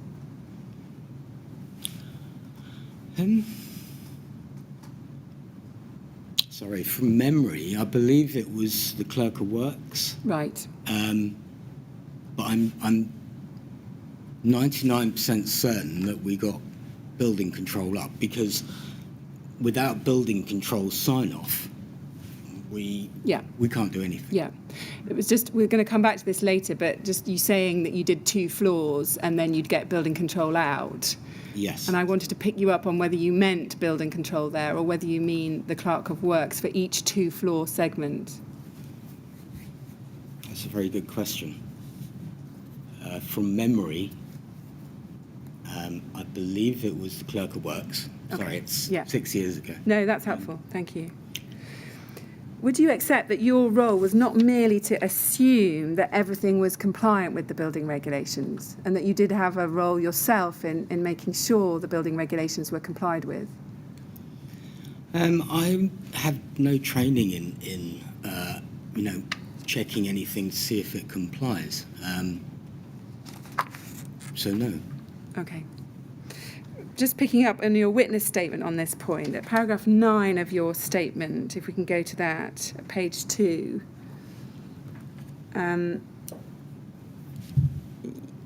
asked you about the third line where you say my role was to ensure the work was completed, and then you go on, you say, I was not involved in any testing requirements. I assume that everything was compliant with the standards, otherwise it would not have been signed off by the clerk of works or building control. I have no direct knowledge of this, however. Do you see that there? I do, yes.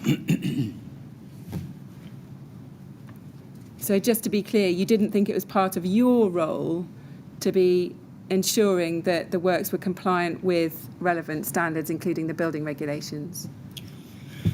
As I say, I don't have the relevant training to do so. And did you assume that the design you were being presented with in the drawings and the specification was compliant already? Absolutely, 100%. I had I wouldn't even have dreamt that, anything was going on the building that wasn't 100% safe. Yeah. Now, we touched on your knowledge of the building regulations, and I just want to ask you a little bit more about that. Did you have a kind of working understanding of the basic requirements of the building regulations at the time of the project? Vaguely. Again, not in depth. Did you know that the building regulations set out functional requirements that have to be achieved? I can give you an example. For example, that the external walls shall adequately resist the spread of fire over the walls. Were you aware of that at the time? I was vaguely aware of it. Again, I hadn't done any sort of in-depth training on it. Yeah. What about unseen fire spread? Were you aware that the building regulations might require that the building should be designed so that the unseen spread of fire and smoke in concealed spaces is inhibited? No. Had you heard of the approved documents, which are practical guidance which are issued to help with understanding the requirements of the building regulations? I've heard of them, but I couldn't tell you what's in it. So if I'd asked you, had you looked at approved document B on fire safety prior to the Grenfell project, what would your answer be? I'd say that I haven't seen it.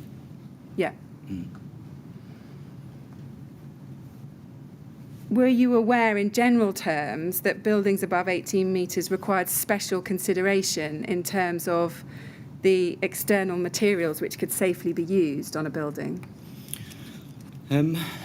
No, but in my mind, anything going on any building of any height should be 100% safe.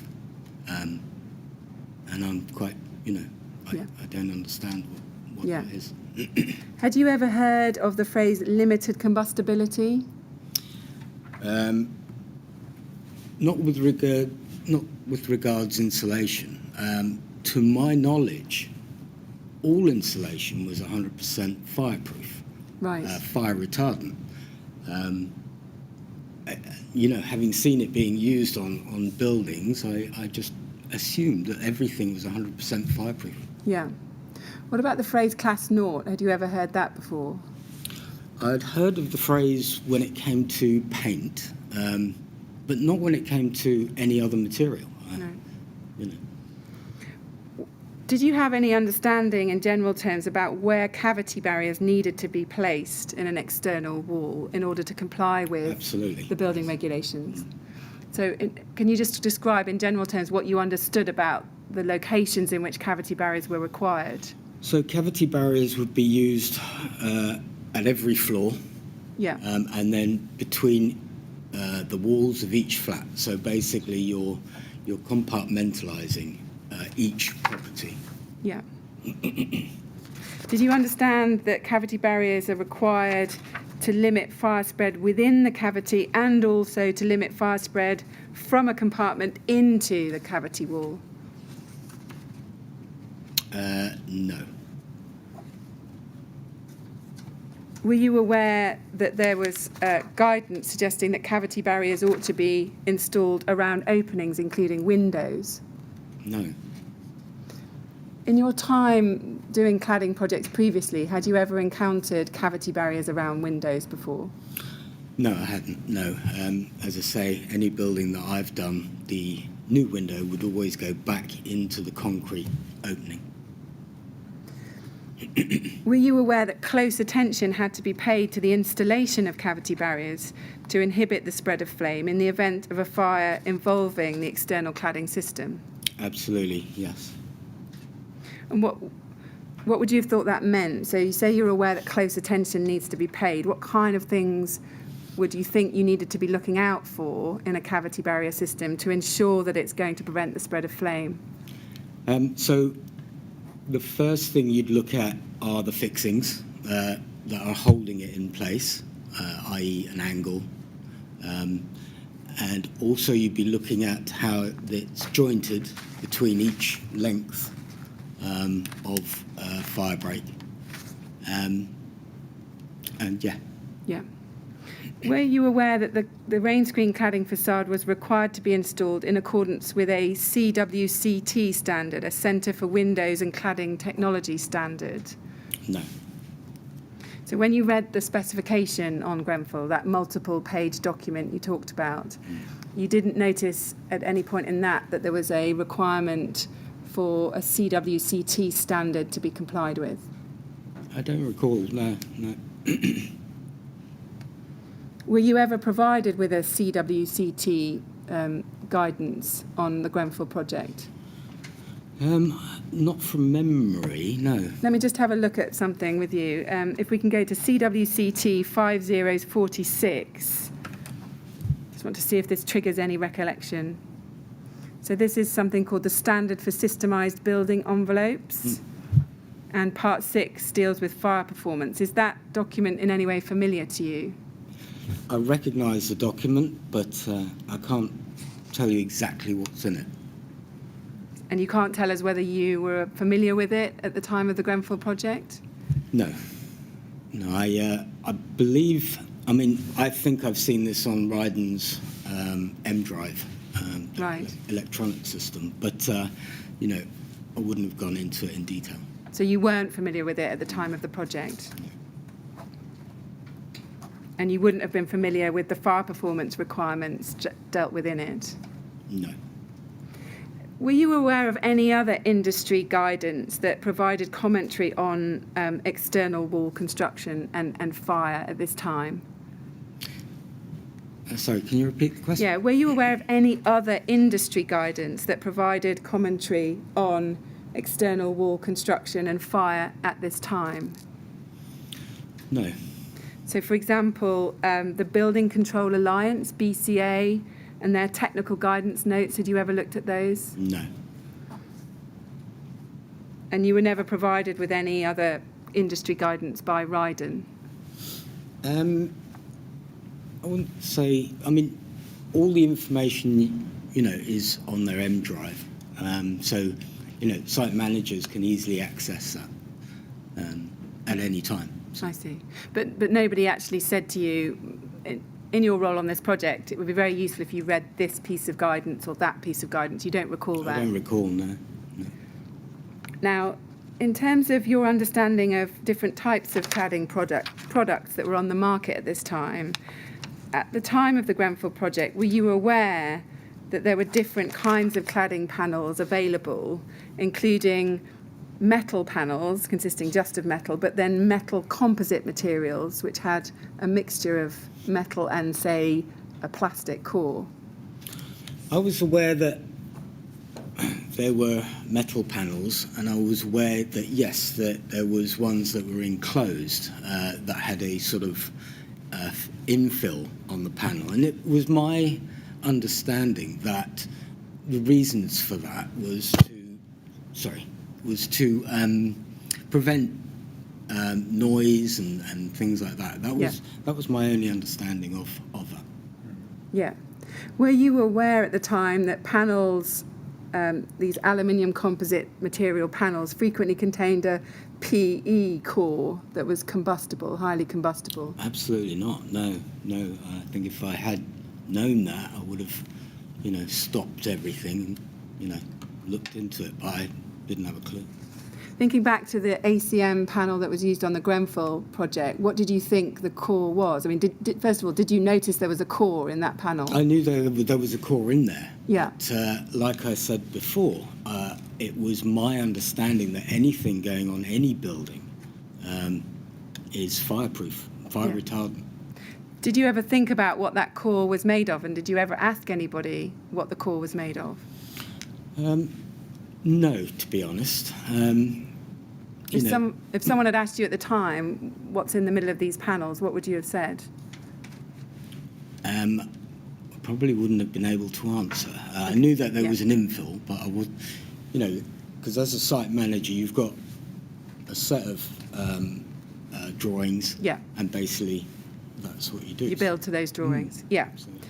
Were you aware at the time that panels were available with fire retardant or fire resistant cores, which were less combustible? No. Did you ever have any discussions with anybody within Rydon about these kind of topics, about the cores of panels or the fire retardants of panels? No. I saw no cause to. Were you aware that there'd been other major fires in high-rise buildings, both in the UK and internationally, when you worked on the Grenfell project? Not particularly, no. Had you heard of a fire at Lakanal House in 2009 in Southwark? I'd heard of that one, but that is the only one. And again, I just heard it in the industry. I didn't know specific details of that. So you didn't know it had anything to do with the external cladding at all? No. And had you heard of any fires internationally? For example, in Dubai, had you heard about tower fires in Dubai? No, I didn't. Were you aware that in January 2012 a fire had occurred at Taplow House in the Chalcots estate involving aluminium cladding installed by Rydon? I didn't, no. No one told you that when you were working on the Grenfell project? No. So you weren't aware of the incident report that had been prepared following that fire? No, not aware at all. Did you know what the ACM product was that was to be used in the cladding at Grenfell Tower? Did you know what the make of the product was, the manufacturer? No. So just looking at paragraph 5 of your witness statement, which is on page 1.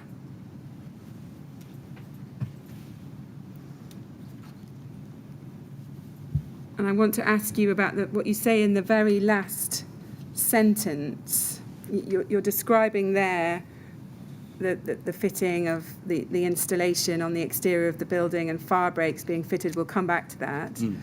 And then you say this in the last sentence. You say the materials used appeared to be commonly used materials in the industry. Do you see that there? I do, yes. Can you just explain to us precisely what you meant by that?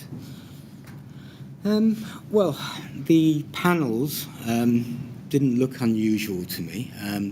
They were ones I'd seen before going on buildings. And same stood for the fire break and for the insulation. It looked the same. When you say you'd seen them before going on buildings, was that just as a bystander, an observer of other buildings, or was it based on your actual experience in constructing other buildings? It was buildings that I'd seen in progress that I wasn't working on. And as I say, I come from a fitting background, and it was very similar to what they were fitting back in 2005. And was your assumption that the materials were compliant based on the fact that these types of materials had been used on other projects? Yeah, like I say, my understanding was that anything that goes on any building has to be 100% fireproof, sorry. Yeah. Now, if we can just look at an email that's sent to you when you start on the project, if we could go to RYD 30040072.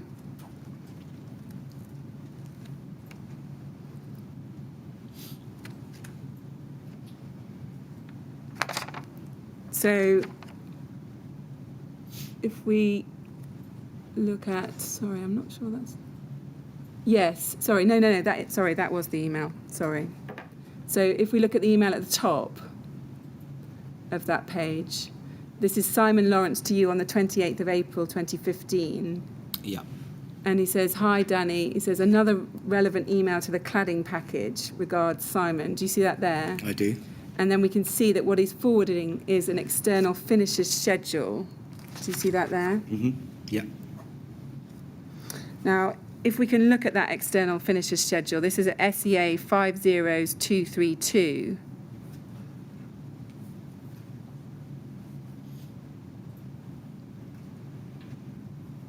If we could just blow up the top of that. So this is an external finishes schedule, and what we see is if we look 6 lines down in the main table, we see it says solid spandrel rain screen panels, walkway +2 and above. Do you see that there? I do. And we can see the material is said to be aluminium composite panel, and then it says manufacturer Rainabond. Do you see that there? I do. And then to the right, smoked silver metallic Duragloss 5000 satin. Now, do you remember reviewing that information when you started work on the project? I do remember the email. I do remember opening it. Did I read it word for word and understand it fully? Then probably the answer is no. But I think you said earlier you didn't know exactly what product was being used. This would have told you, wouldn't it? It would appear so, yeah. Yeah. Mr. Chairman, I'm now about to move to a different topic about overseeing the installation of the cladding, so that would be a good moment. Yes, very well. Thank you very much. Thanks. Well, Mr. Osgood, we're going to have a break now so we can all get some lunch. We'll come back at 2 o'clock to resume your evidence. While you're out of the room, please don't discuss your evidence or anything to do with the refurbishment with anyone else. Thank you. And we'll see you later. Thank If you you'd very like to go with the usher, she'll look after you. Right? Thank you very much.